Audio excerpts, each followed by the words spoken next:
हम दोबारा शुरू करते हैं। जो हम पहले जो हमारा सेशन था वो आडिट और आडिट से रिलेटेड था। इस सिलसिले में एक सवाल एक मुअज़्ज़ज़ प्रोफेसर साहब का था और उसमें जो मैंने गुजारिश की थी कि सिस्टम की कमज़ोरी जो है ना वो नहीं है, इम्प्लीमेंटेशन करने वाले की कमज़ोरी है। अगर एक किताबों वाला केस था, जैसे लाइब्रेरी की किताब का उन्होंने हवाला दिया था, तो अगर ऑब्जर्वेशन स्टेटमेंट के लेवल पे उसका जवाब अगर प्रॉपर दिया जाता, तो अगर उसने ड्रॉप नहीं किया था तो उसने डेफिनेटली डीएसी की स्टेज पे ड्रॉप हो जाना था, क्योंकि डीएसी में आपके डिपार्टमेंट के जो डिप्टी सेक्रेटरी होते हैं वो हेड कर देते हैं और फिनांस और ऑडिट का नुमाइंदा होता है। हमेशा जब हम दिलचस्पी नहीं लेते शुरू से किसी काम को, और जब वो काम खराब हो जाता है और फिर वो पीएसी तक ट्रेवल करता है, तो हमें फिर तंग करता है। कानून में सुकम नहीं है, कानून में तमाम चीज़ें मौजूद हैं, सिर्फ उनकी इम्प्लीमेंटेशन और जो हमारी विल है वो हमें तंग करती है। अगर हम बाकायदा दयानतदारी से तमाम कवानीन को जहन में रखते हुए अपनी ड्यूटीज अंजाम दें, तो नेक्स्ट टाइम मेरे ख्याल में मिनिमाइज हो जाएगा, यानी ऑडिट के जो ऑब्जेक्शन हैं वो मिनिमाइज हो जाएंगे। और जो उसके 3 स्टेजेस हैं जिनमें उन पैराग्राफ्स को डिस्कस किया जाता है, उन 3 स्टेजेस पे वो ड्रॉप हो जाएंगे और सिर्फ वही पैराग्राफ रहेंगे जिन पैराग्राफ्स के लिए डिफरेंस ऑफ ओपिनियन इतना ज़्यादा है कि डिपार्टमेंट और ऑडिट के दरमियान उसमें तवाज़ुन पैदा नहीं कर सके। हमारा ये जो सब्जेक्ट है पब्लिक प्रोक्योरमेंट्स का है, इसका ताल्लुक हमारा जो फाइनेंशियल मैनेजमेंट वाला हमने पहले देखा है, उसमें हमने बजट देखा था कि बजट का प्रिपरेशन का एक तरीका होता है और फिर बजट की एग्जीक्यूशन होती है। जो बजट की एग्जीक्यूशन है वो हमने जो एक्सपेंडिचर्स करने हैं, एक्सपेंडिचर यानी एग्जीक्यूशन का एक्सपेंडिचर वाला हिस्सा जो है उसको हमने जिस कानून के मुताबिक करना है उसको हम कहते हैं ये पब्लिक प्रोक्योरमेंट रूल्स हैं। प्रोक्योरमेंट्स जो हैं इनको हमने पहले समझा था कि आमदनी और अखराजात के दरमियान तवाज़ुन पैदा करते हुए, अपनी प्रायोरिटीज़ को आइडेंटिफाई करते हुए, एक्सपेंडिचर्स को आइडेंटिफाई करते हुए, उनके दरमियान प्रायोरिटी को मुकर्रर करते हुए, अपने रिसोर्सेज के मुताबिक उनको इस तरह से खर्च करना कि हमें अपने पैसों का ज़्यादा से ज़्यादा फायदा हो, जो हमारी नीड सेटिस्फेक्शन है उन पैसों को खर्च करने से वो हो। ये तो ज़ाती प्रोक्योरमेंट है और यही काम जब बतौर डीडीओ हम करते हैं तो ये पब्लिक प्रोक्योरमेंट्स कहलाती है। हम आज देखेंगे कि बेसिक पब्लिक प्रोक्योरमेंट्स कौन कौन सी हैं। हमारे पास जो इस वक्त रूल्स हैं जो प्रोक्योरमेंट को रेगुलराइज करते हैं वो पंजाब प्रोक्योरमेंट रूल्स 2014 है। ये 2009 में एक पंजाब प्रोक्योरमेंट रेगुलेटरी अथॉरिटी एक बनाई थी गवर्नमेंट ने 2009 में। उनके तहत सबसे पहले जो रूल्स बने थे जिनको हम पीपीआर 2009 कहते थे, उनमें काफ़ी अमेंडमेंट्स आई। फिर उनकी ये अमेंडेड फॉर्म है उनको रिपील करके उनकी जगह पे फिर पंजाब प्रोक्योरमेंट रूल्स 2014 जो है ये मुतारफ करवाए गए। 2014 के बाद इनमें काफ़ी अमेंडमेंट्स हुई हैं और वो तमाम अमेंडमेंट्स जो हैं वो इनकॉर्पोरेटेड हैं हमारे आज वाले जो लेक्चर है उसमें है। हम इसी तरह से इसको समझेंगे कि आपने ये सोचना है कि ये काम आपने ज़ाती हैसियत में जब करना है तो किस तरह से करना है। हमारा काम आज सिर्फ ये होगा कि आपके उस सेक्शन को जो आपने पैसे खर्च करते हुए ज़ाती तौर पे लिया था, कानून की ज़बान में जब आप वही एक्शन लेंगे सरकारी पैसे को खर्च करते हुए तो उसका नाम क्या होगा। हमारा काम सिर्फ इतना है। बाकी माशाल्लाह प्रोक्योरमेंट्स हर बंदा करता है, हर बंदे को पता है कि आमदनी और अखराजात के दरमियान तवाज़ुन रखते हुए पैसे किस तरह से खर्च करने हैं, खर्च किस तरह से करने हैं ये आपको पता है। पेपरा में उस खर्च करने के तरीके का नाम क्या है ये आज हम इसको हम डिस्कस करेंगे। तो ये देखिए ये प्रोक्योरमेंट साइकिल है। पहली बात प्रोक्योरमेंट प्लानिंग से इसकी शुरू होना है। प्लानिंग क्या है? सबसे पहले उसमें नीड असेसमेंट होती है, जरूरत किस चीज की है। जब जरूरतें सारी हम लिस्ट बना लेते हैं फिर हम देखते हैं हमारे पास पैसे कितने हैं। जब पैसे हम देखते हैं तो पैसे हमेशा कम है, जरूरतें ज्यादा हैं, तो उस नीड असेसमेंट की हम फिर प्रायोरिटी मुकर्रर करते हैं। वो जो प्रायोरिटी होती है वो हमारा एस्टिमेटेड एक्सपेंडिचर होता है उस साल का, और वो जो पैसे हैं जो प्रपोज एक्सपेंडिचर होता है, और वो बजट में जो हमारी इनकम होती है जिसको जहन में रख के हमने वो अखराजात जो हैं उनका तखमीना लगाया होता है वो हम करेंगे, वो होता है बजट। प्रोक्योरमेंट प्लानिंग क्या है? हमारी ज़रूरियात को आइडेंटिफाई करना और उसके मुताबिक उसकी आमदनी जो है हमारी उसको तकसीम करना उन ज़रूरियात पे, अपने अखराजात को अपनी आमदनी के मुताबिक करना, और फिर मार्केट का एनालिसिस कर लेना कि हमारी जो असेसमेंट है वो बाज़ार में कितने की अवेलेबल है, हमारे पास कितने पैसे हैं और हमें वो चीज़ इस दफ़ा खरीदनी चाहिए या अगली दफ़ा खरीदनी चाहिए। ये प्रोसीजर जो हम करते हैं, ये दिल में करते हैं हम अपने ज़ाती अखराजात के लिए। जब हम गवर्नमेंट के अखराजात में करेंगे, यानी प्रोक्योरमेंट के साथ जब पब्लिक लगेगा, तो इसको हम कहते हैं प्रोक्योरमेंट साइकिल। दूसरे नंबर पे आती है फॉर्मुलेशन ऑफ बिडिंग डॉक्यूमेंट्स है, ये दूसरी स्टेज होती है। ये जब हम ये कर लेते हैं तो फिर हम जो चीज़ हमें चाहिए, फिर हम उसकी जो हमारे जहन में होता है कि इस चीज़ को इस तरह से होना चाहिए, उस चीज़ की जो खूबियाँ हैं, उस जो चीज़ हमने खरीदनी है, उस चीज़ का जो म्यार है, उस म्यार को हम मुकर्रर करके बाजार जाते हैं। वो म्यार हमारे जहन में होता है, लेकिन जब हम सरकारी काम करेंगे तो उनको हम कहेंगे स्पेसिफिकेशन, यानी उस म्यार को हम जब लिखेंगे तो वो उस म्यार को लिखने का जो अमल है वो स्पेसिफिकेशन कहलाएगा। उसके बाद ये है कि सिलेक्शन ऑफ प्रोक्योरमेंट मेथड है। मेथड कैसे है? छोटी चीज़ लेनी है, बाजार से जाकर किसी बच्चे को भी भेज के मंगवाई जा सकती है। ज़्यादा महंगी चीज़ है तो उसको हम ले सकते हैं, अपना किसी दोस्त को साथ जाके ले सकते हैं। अगर उससे भी ज़्यादा पैसे हैं तो फिर हम बाकायदा प्रोग्राम बना के मार्केट का सर्वे करते हैं, घूमते हैं, फिरते हैं, मैन्युफैक्चरर के पास भी जाते हैं, होलसेलर के पास भी जाते हैं, डिस्ट्रीब्यूटर के पास भी जाते हैं। तो ये तमाम जो मेथड्स हैं कि हमने वो चीज़ कहाँ से खरीदनी है, जिसकी स्पेसिफिकेशन हमने तय की हैं, ये वो मेथड जो है ये प्रोक्योरमेंट मेथड कहलाते हैं। और हम इसको आगे तफसील से देखेंगे कि किस तरह की परचेज के लिए कौन सा मेथड है, इसके लिए हम क्राइटेरिया मुकर्रर करते हैं। इसी तरह प्री क्वालिफिकेशन का कॉन्सेप्ट है। ये वही कॉन्सेप्ट है जब हम चीज़ खरीदने से पहले उस चीज़ को बेचने वाले बहुत से लोगों के पास जाते हैं और हम समझने की कोशिश करते हैं कि इनमें से ये काम करने वाला सबसे अच्छा बंदा कौन है। यानी हमने जब कपड़े सिलवाने हों तो बहुत से लोग कपड़े सीने वाले मौजूद हैं, लेकिन हम रेपुटेशन देखते हैं। जैसे लाहौर में डैंडी जो है उसको प्रेफर किया जाता है उसे कपड़े सिलवाने के लिए। आपके शहरों में भी कोई ना कोई ऐसा बंदा होगा जो नोन बंदा होगा, पैसे भी ज़्यादा लेता होगा, लेट भी वो कपड़े सी के देता होगा, लेकिन हम उसको प्रेफर करते हैं। प्री क्वालिफाई उसको हमने चूंकि कर लिया है, हमारे जहन में है कि हमारा ये काम सबसे अच्छा ये बंदा कर सकता है। तो पेपरा में जब हम ये प्रोसीजर इख्तियार करेंगे कि हम अपनी ज़रूरत को अच्छे से अच्छे बंदे से करवाने से पहले वो जो सर्वे करते हैं चूज करने से पहले कि हमने इससे काम करवाना है, वो प्री क्वालिफिकेशन कहलाएगा। इस तरह बिड की वैल्यूएशन है। बिड की वैल्यूएशन मतलब ये है कि जब आप किसी से पूछते हैं तो वो आपको अपना रेट बताता है। आप 3, 4, 5 लोगों से पूछते हैं, फिर आप अपनी स्पेसिफिकेशन पे गौर करते हैं और देखते हैं कि आपको ये चीज़ जो चाहिए वो उसके मुताबिक आपकी ज़रूरत के मुताबिक है या नहीं है। इसको असरटेन करना कि वो चीज़ जिसकी कीमत आपको बताई गई है, क्या उस कीमत में आप उसको खरीदने के लिए तैयार हैं या नहीं है। तो आपका खरीदने के लिए तैयार होना या ना होना जो है कीमत के मुताबिक, वो पेपरा में बिड एवेल्यूएशन कहलाएगा। ये 2 स्टेजेस भी हो सकती हैं, 1 स्टेज भी हो सकती है। डायरेक्ट कीमत पे भी आप जा सकते हैं। अगर कोई टेक्निकलिटीज़ हैं तो आप उससे कहते हैं जी चला के दिखाओ, इसकी गारंटी क्या होगी, वारंटी क्या होगी वगैरह। फिर फाइनेंशियल है, उसमें शामिल हो जाएगा कि कितने की वो चीज़ है। तो फिर प्रोक्योरमेंट मेथड आ जाएगा उसमें कि किस तरीके से आपने खरीदना है। तो ये तमाम स्टेजेस जो हैं पेपरा में इसको बिड एवेल्यूएशन कहते हैं। ग्रीवेंस रिड्रेसल है, एक कॉन्सेप्ट ये भी आएगा। ये कॉन्सेप्ट है उस वक्त के लिए जो अगर आपकी उस मेथड को जो आपने तरीका इख्तियार किया है या जिस तरह से आप परचेजेस कर रहे हैं, अगर किसी को उस पर एतराज़ हो तो आपने उस एतराज़ को दूर करना होता है। उस एतराज़ को दूर करने के लिए जो कमेटी बनाई जाती है सरकारी तौर पे, उसको ग्रीवेंस रिड्रेसल कमेटी कहते हैं। ये इंडिपेंडेंट कमेटी होती है और ये किसी की भी जो शिकायत है उसको सुन के फैसला करती है कि उसकी शिकायत है या ठीक है या नहीं है। इससे जब गुजरते हैं तो हम फिर अवार्ड करते हैं, यानी हम उधर से चीज़ खरीद लेते हैं, सरकारी तौर पे हम अवार्ड करते हैं। अवार्ड करके उस कॉन्ट्रैक्ट को एग्रीमेंट साइन करते हैं, फिर हम उसकी निगरानी करते हैं। ये चीज़ जो है, ये जो हमने अवार्ड किया है, जो शर्तें हमने तय की हैं, उन शर्तों के मुताबिक ये हम उसकी मैनेजमेंट करते हैं।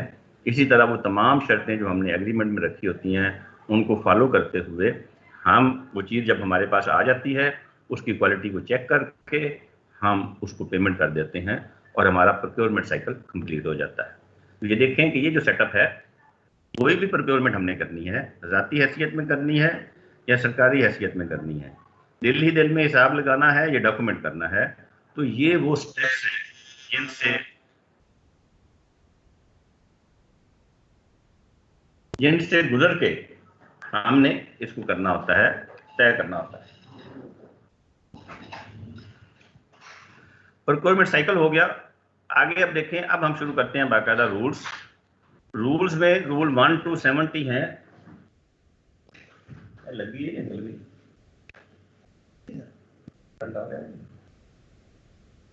रूल है जी 1 to 70। आज हम इनको देखेंगे कि पेपरा में जो प्रोसीजर्स दिए हुए हैं वो किस तरह के हैं।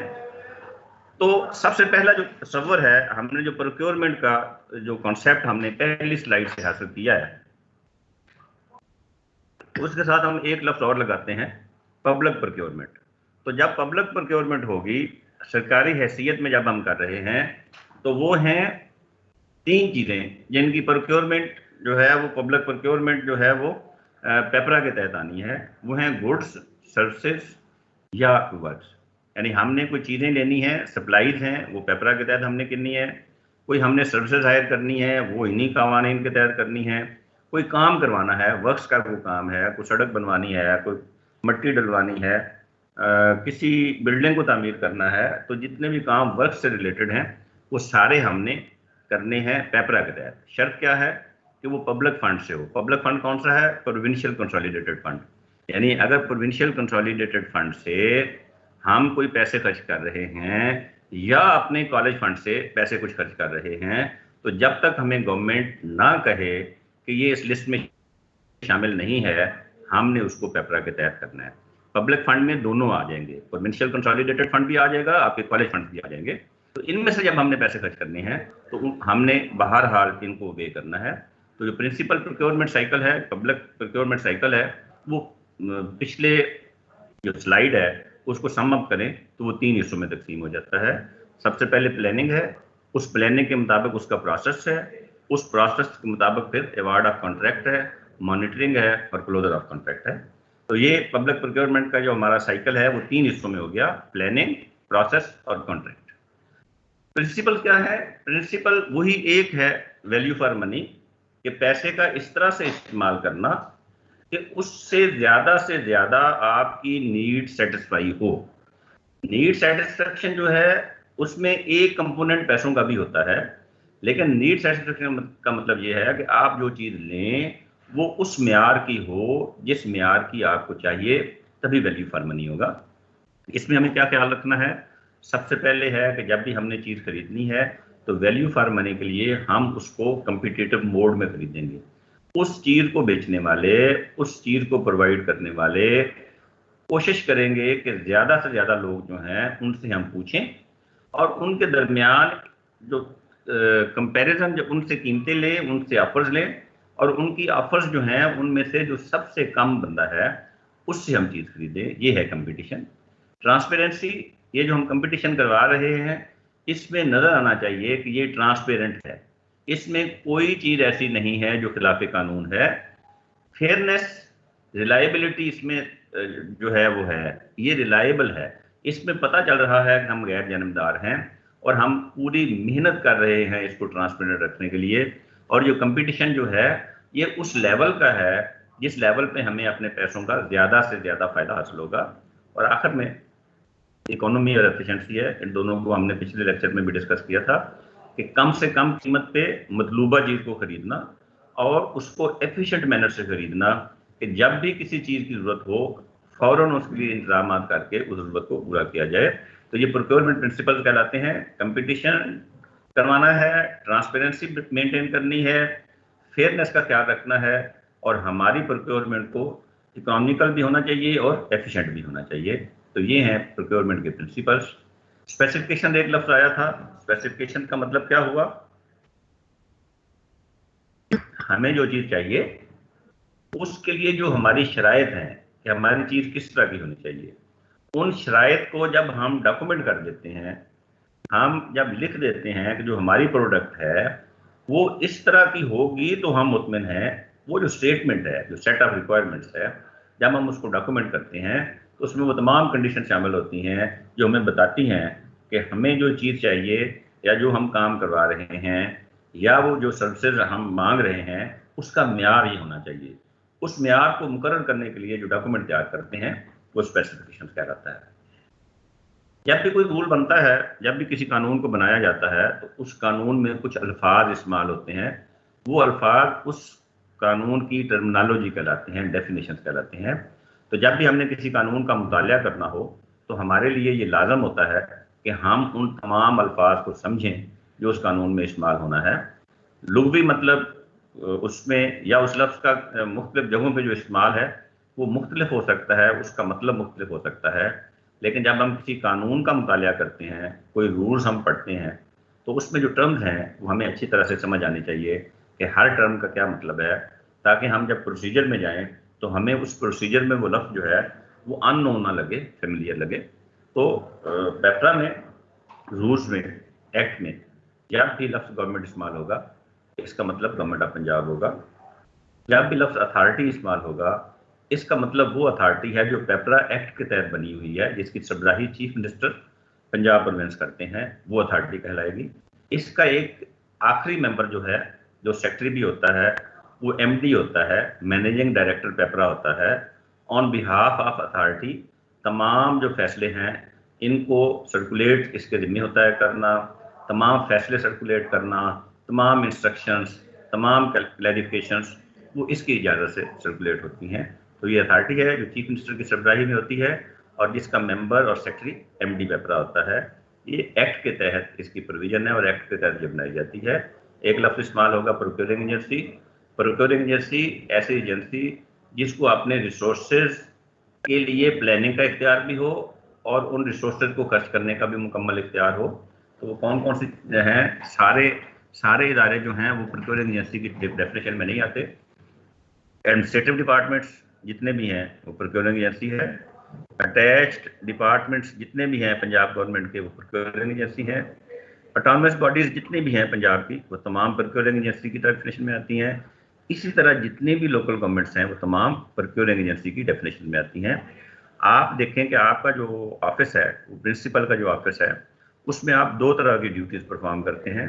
एक ड्यूटी होती है जिसमें ऑफिस ऑफ प्रिंसिपल इन्वॉल्व होता है, वो एक्सपेंडिचर इनकर करने के लिए जो ग्रांट की सूरत में आया है और जिसको डिस्ट्रिक्ट अकाउंट ऑफिस या ट्रेजरी अफसर के थ्रू हम खर्च करते हैं। एक आपके पास फंड्स होते हैं, तो फंड्स के सिलसिले में पीएलए भी इन्वॉल्व नहीं होता, डिस्ट्रिक्ट अकाउंट ऑफिस भी इन्वॉल्व नहीं होता, बल्कि सारे फैसले आपने खुद करने होते हैं। आपका कमर्शियल बैंक का अकाउंट होता है, आपने अखराजात की मंजूरी भी खुद देनी होती है, प्रोसेस भी खुद करना होता है और बैंक का सारा रिकॉर्ड भी खुद मेंटेन करना होता है। तो principal for utilisation of college funds procuring agency के जुमरे में आएगा। लेकिन जब वो बतौर डीडीओ काम कर रहा है विद डिस्ट्रिक्ट अकाउंट ऑफिस, तो वो ऑफिस ऑफ प्रिंसिपल कर रहा होगा काम। ऑफिस जो है वो प्रोक्योरिंग एजेंसी नहीं है। पब्लिक प्रोक्योरमेंट जब भी लफ्ज आएगा, इससे मुराद इन तीनों में से कोई एक होगा, या गुड्स होंगी, या वर्क्स होंगे, या सर्विसेज होंगे। अगर किसी और तरह की ट्रांजैक्शन है तो पेपरा के तहत नहीं आएगी। लफ्ज कंपिटेंट अथॉरिटी इस्तेमाल होगा, इसका मतलब उस प्रोक्योरिंग एजेंसी को जो अथॉरिटी हेड कर रही है, यानी उस इदारे का जो हेड है, जो प्रोक्योरिंग एजेंसी की तारीफ में आता है, वो कंपिटेंट अथॉरिटी कहलाएगा। आपके डिपार्टमेंट में secretary higher education department procuring agency होंगे। इसी तरह लोकल गवर्नमेंट्स में लोकल गवर्नमेंट का जो हेड है वो नाज़म है, अगर एडमिनिस्ट्रेटर है या नाज़म है या चेयरमैन है, वो उसका प्रोक्योरिंग एजेंसी का हेड कहलाएगा। ये कॉन्सेप्ट मुकम्मल हो गया। आगे कॉन्सेप्ट है बिडर का, कॉन्ट्रैक्टर तक लेके सफ़र। बिडर का लफ्ज़ जब इस्तेमाल होगा तो इसका मतलब है वो दुकानदार, वो चीज़ बेचने वाला जिसके पास हम गए हैं और उससे पूछा है कि ये चीज़ आपने बेचनी है। अगर वो कहेगा कि जी मैंने बेचनी है, तो हमारा क्या कहलाएगा? बिडर कहलाएगा। यानी बिडर मीन वो ख्वाहिशमंद पार्टी जो हमारी दरखास्त पे, हमारे कहने पे हमें वो चीज़ बेचने के लिए तैयार हो, वो कहलाएगी पेपरा में बिडर। अब जो भाव वो बताएगा, यानी हम उसे पूछते हैं ये चीज़ बेचनी है, वो कहता है जी जी बेचनी है, तो बिडर हो गया। हम अब पूछते हैं कितने की बेचनी है, तो ये कितने की बेचने के जवाब में जो वो बताएगा कि ये चीज़ इतने की है, वो उसकी ऑफर है। अब वो रेट तय नहीं हुआ, वो उसकी ऑफर है। वो जो ऑफर करेगा हमारे सवाल के जवाब में, वो उसकी बिड कहलाएगी। बिडिंग डॉक्यूमेंट्स का लफ्ज़ है।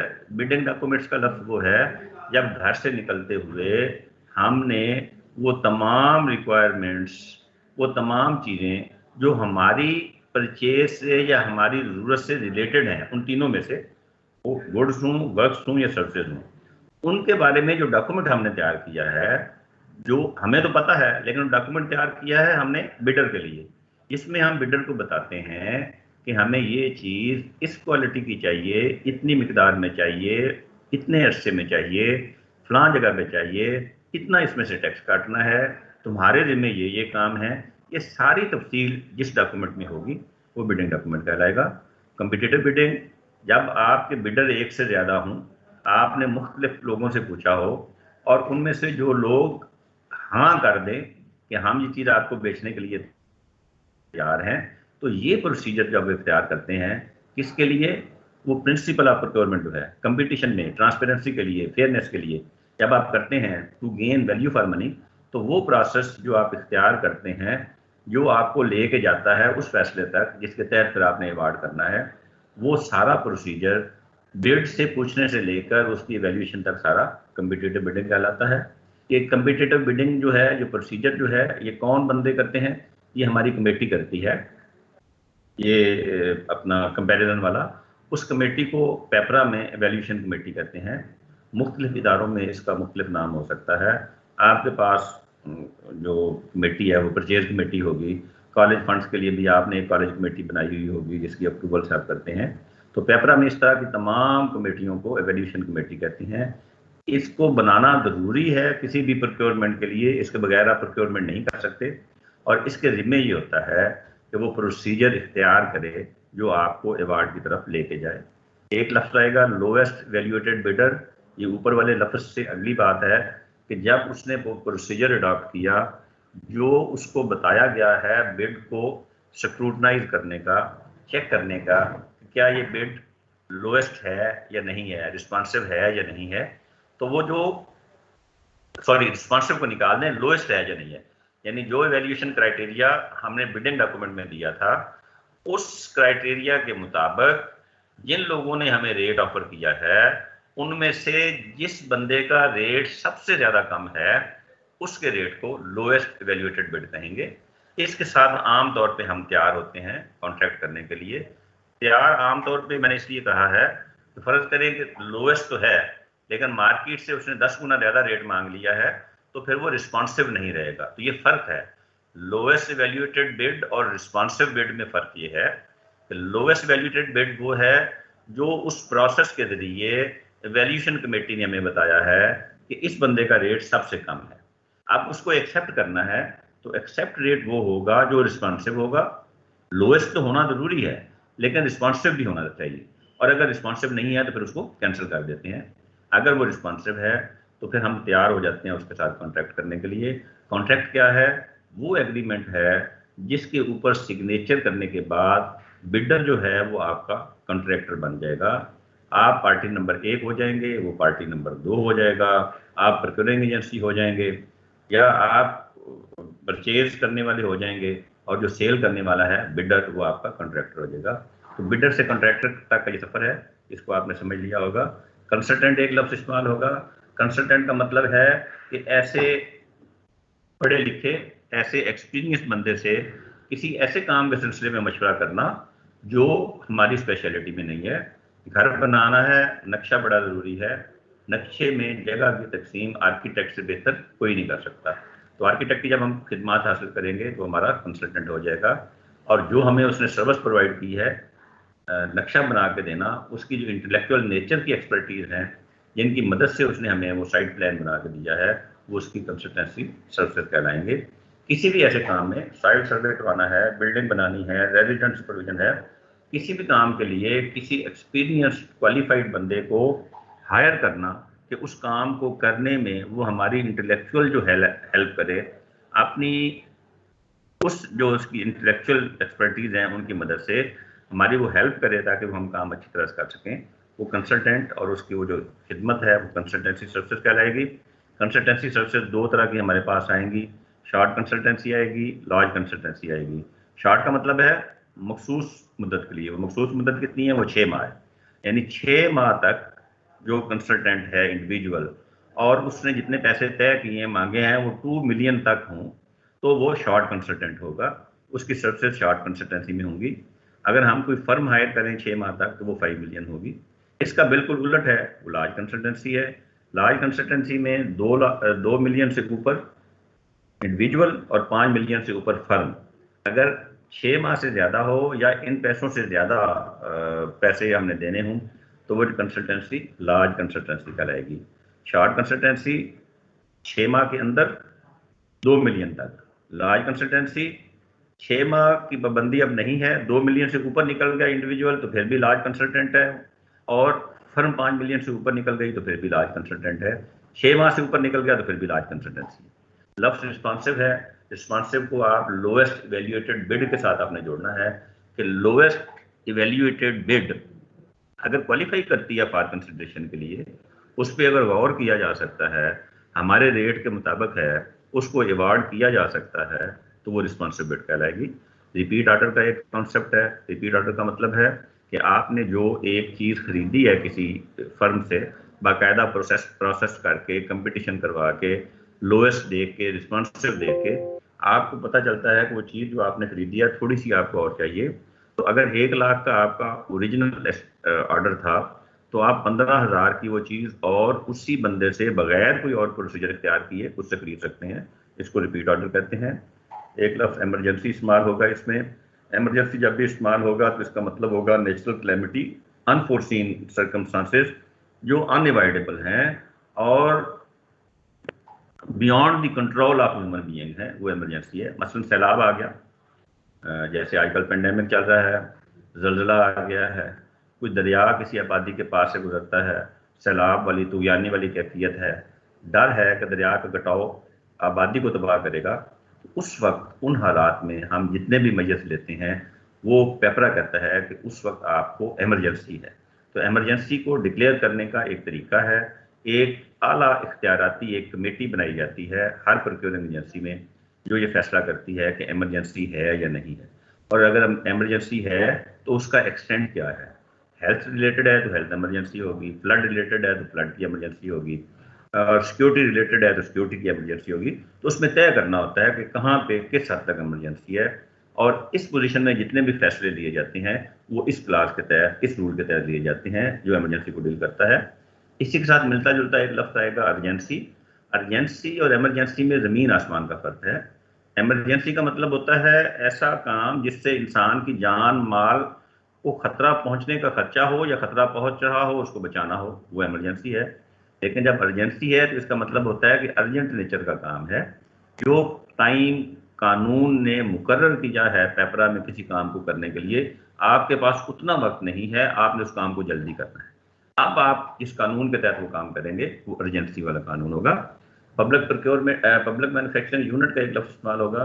ऐसे तमाम मैन्युफैक्चरिंग यूनिट जो सरकारी सरपरस्ती में चलते हैं, वुड वर्क्स है और इदारे हैं टैप्टा के तहत जो मुख्तलिफ चीज़ें बनाते हैं, अगर आपने कोई चीज़ खरीदनी हो तो पब्लिक मैन्युफैक्चरिंग यूनिट से खरीद सकते हैं, प्रोवाइडेड वो पेपरा की वेबसाइट पे रजिस्टर्ड। बिड सिक्योरिटी का एक लफ्ज़ आएगा। बिड सिक्योरिटी का मतलब ये है कि जिस बंदे ने आपको ऑफर किया, यानी आपका जो बिडर है, उसने जो आपको बिड दी है उसने हंसी मजाक में तो नहीं दे दी, चलो खुश हो लेते हैं बिड दे देते हैं, कौन सा हमने काम करना है। तो इस चीज़ को सिक्योर करने के लिए पेपरा ये कहता है कि अगर कोई बंदा विलिंग है आपको ऑफर देने के लिए, तो वो अपनी ऑफर के साथ आपने जितने की वो चीज़ खरीदनी है, आपने एस्टिमेटेड कॉस्ट जो आपकी है, यानी आपने उसको बताया हुआ है कि मेरे पास इतने पैसे हैं, अब जो जितने पैसे आपके पास हैं या जो आपने एस्टिमेट लगाया हुआ है कि ये चीज़ कितने की होगी, उसके 5% तक वो साथ आपको बैंक गारंटी की सूरत में, सीडीआर की सूरत में, बैंक ड्राफ्ट की सूरत में, पे ऑर्डर की सूरत में, वो अपनी सीरियसनेस को शो करने के लिए वो देगा। 5% मैक्सिमम लिमिट है, 1% से शुरू हो जाएं, जितना आपका दिल चाहे आप मुकर्रर कर सकते हैं। 2 शर्तें हैं, 5% से ज़्यादा ना हो और वो 5% तक जो है एस्टिमेटेड कॉस्ट का हो। एक लफ्ज़ इस्तेमाल होगा परफॉर्मेंस गारंटी। आपका एक सक्सेसफुल बिडर है, आपने तमाम मामला तय कर लिए, लोएस्ट भी निकल आया, रिस्पॉन्सिव भी है, अब आपने उसको अवार्ड करना है, आपने उसके साथ एग्रीमेंट साइन करना है।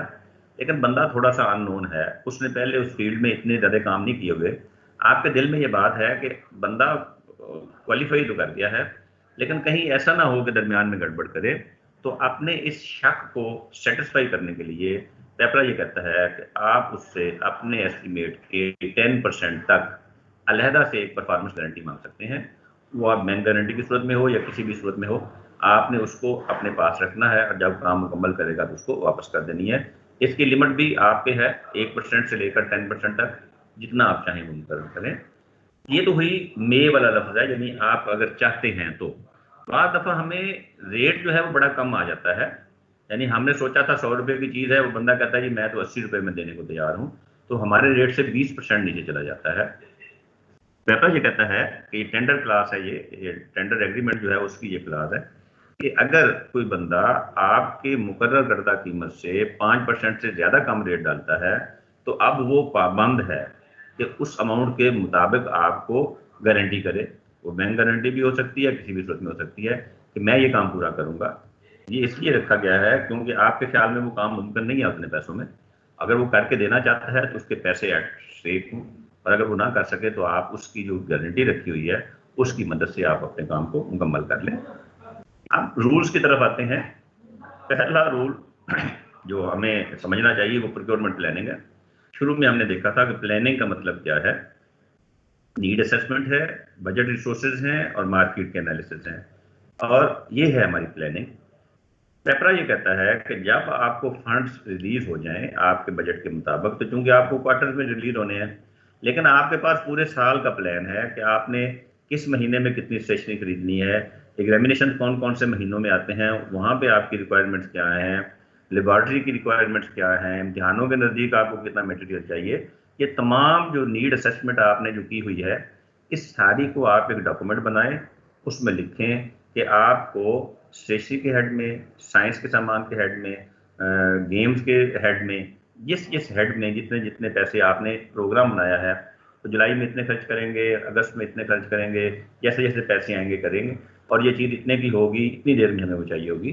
तो ये सारी प्लानिंग जो है, ये टेंटेटिव जो आपकी प्लानिंग है कि आपने कब कब क्या खर्च करना है, वो कहते हैं कि इसको डॉक्यूमेंट करें जुलाई के महीने में और उसको पेपरा की वेबसाइट पे अपलोड करें।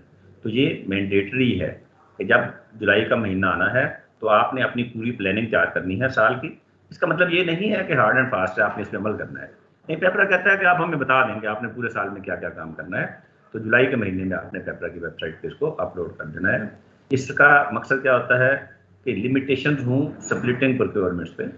प्रोक्योरमेंट 1 लाख की है, प्रिंसिपल साहब की पावर है 50,000, क्लर्क साहब कहते हैं जी सर जी 2 बिल बना लेते हैं 50,000 के।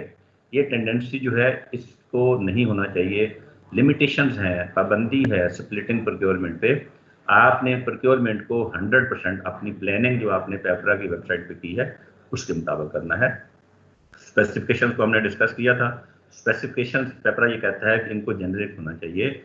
इसमें किसी जो जो हमारी ट्रांसपेरेंसी है, जो फेयरनेस है, वो इस बात का तकाजा करती है कि आपकी दी हुई डिटेल किसी मखसूस फर्द को, किसी मखसूस इदारे को या किसी मखसूस ब्रांड को बेनिफिट ना करे, और लोग जो कंपटीशन वाले हैं वो पाबंद हो जाएं कि सिर्फ वही चीज़ उन्होंने देनी है। तो कंपटीशन को बरकरार रखते हुए ये बेसिक प्रिंसिपल है कि जब आप स्पेसिफिकेशन तय करें तो आप अपनी रिक्वायरमेंट्स बताएं कि आपको किस तरह की चीज़ चाहिए, और उस तरह की चीज़ जो है वो आप तलब करें। हाँ, पेपरा ये कहता है कि अगर आप कहीं पे फंस जाते हैं और आप जेनरिक जो हैं ये चीज़ें आप सेटिस्फाई नहीं होते कि ये आप अपनी जो रिक्वायरमेंट है वो अच्छी तरह से बता नहीं सके, तो वो कहते हैं कि फिर बेस लाइन आप किसी ब्रांड को बना सकते हैं, लेकिन पहले अपनी डिटेल दे के उसके नीचे लिखें और इक्वलेंट टू फलां, तो आगे आप ब्रांड लिख देंगे, आपकी स्पेसिफिकेशन कंप्लीट हो जाएंगी।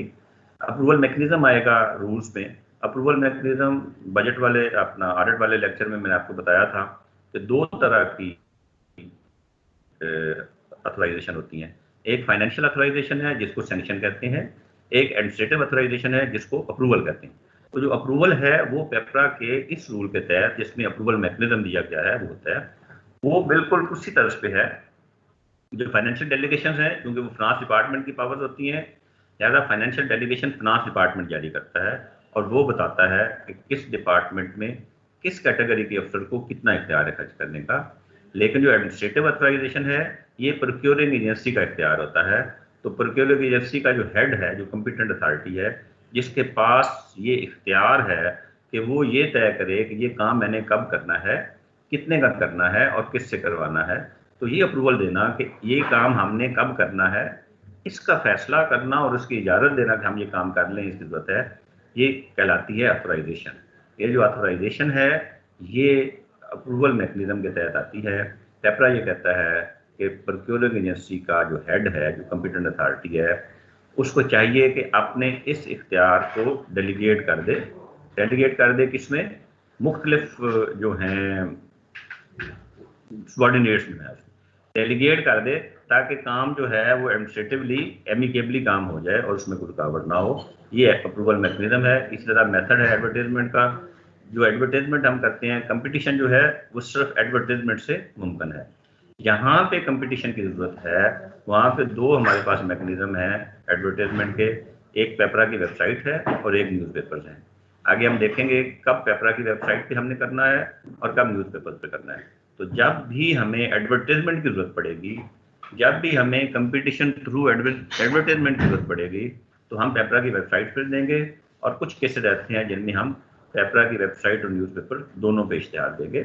रिस्पांस टाइम जो है, पेपरा ये कहता है कि आप जितना मर्जी टाइम रख लें, लेकिन जब आपने एडवर्टाइजमेंट करनी है तो उस एडवर्टाइजमेंट में नेशनल लेवल की कोई प्रोक्योरमेंट है तो 15 दिन, इंटरनेशनल है तो 30 दिन। तो कम अज़ कम टाइम कितना होगा? 15 दिन। ये ख्याल रखना है कि अगर आपने जो एडवर्टाइजमेंट है आपकी at the same time website पे भी आ रही है और न्यूज़पेपर में भी आ रही है, तो अगर वेबसाइट और न्यूज़पेपर में से सेम डे नहीं आती तो बाद में जिसमें आएगी, न्यूज़पेपर में अगर बाद में आती है तो वहाँ से 15 दिन गिनने हैं, वेबसाइट पे बाद में आती है तो वहाँ से 15 दिन गिनने हैं।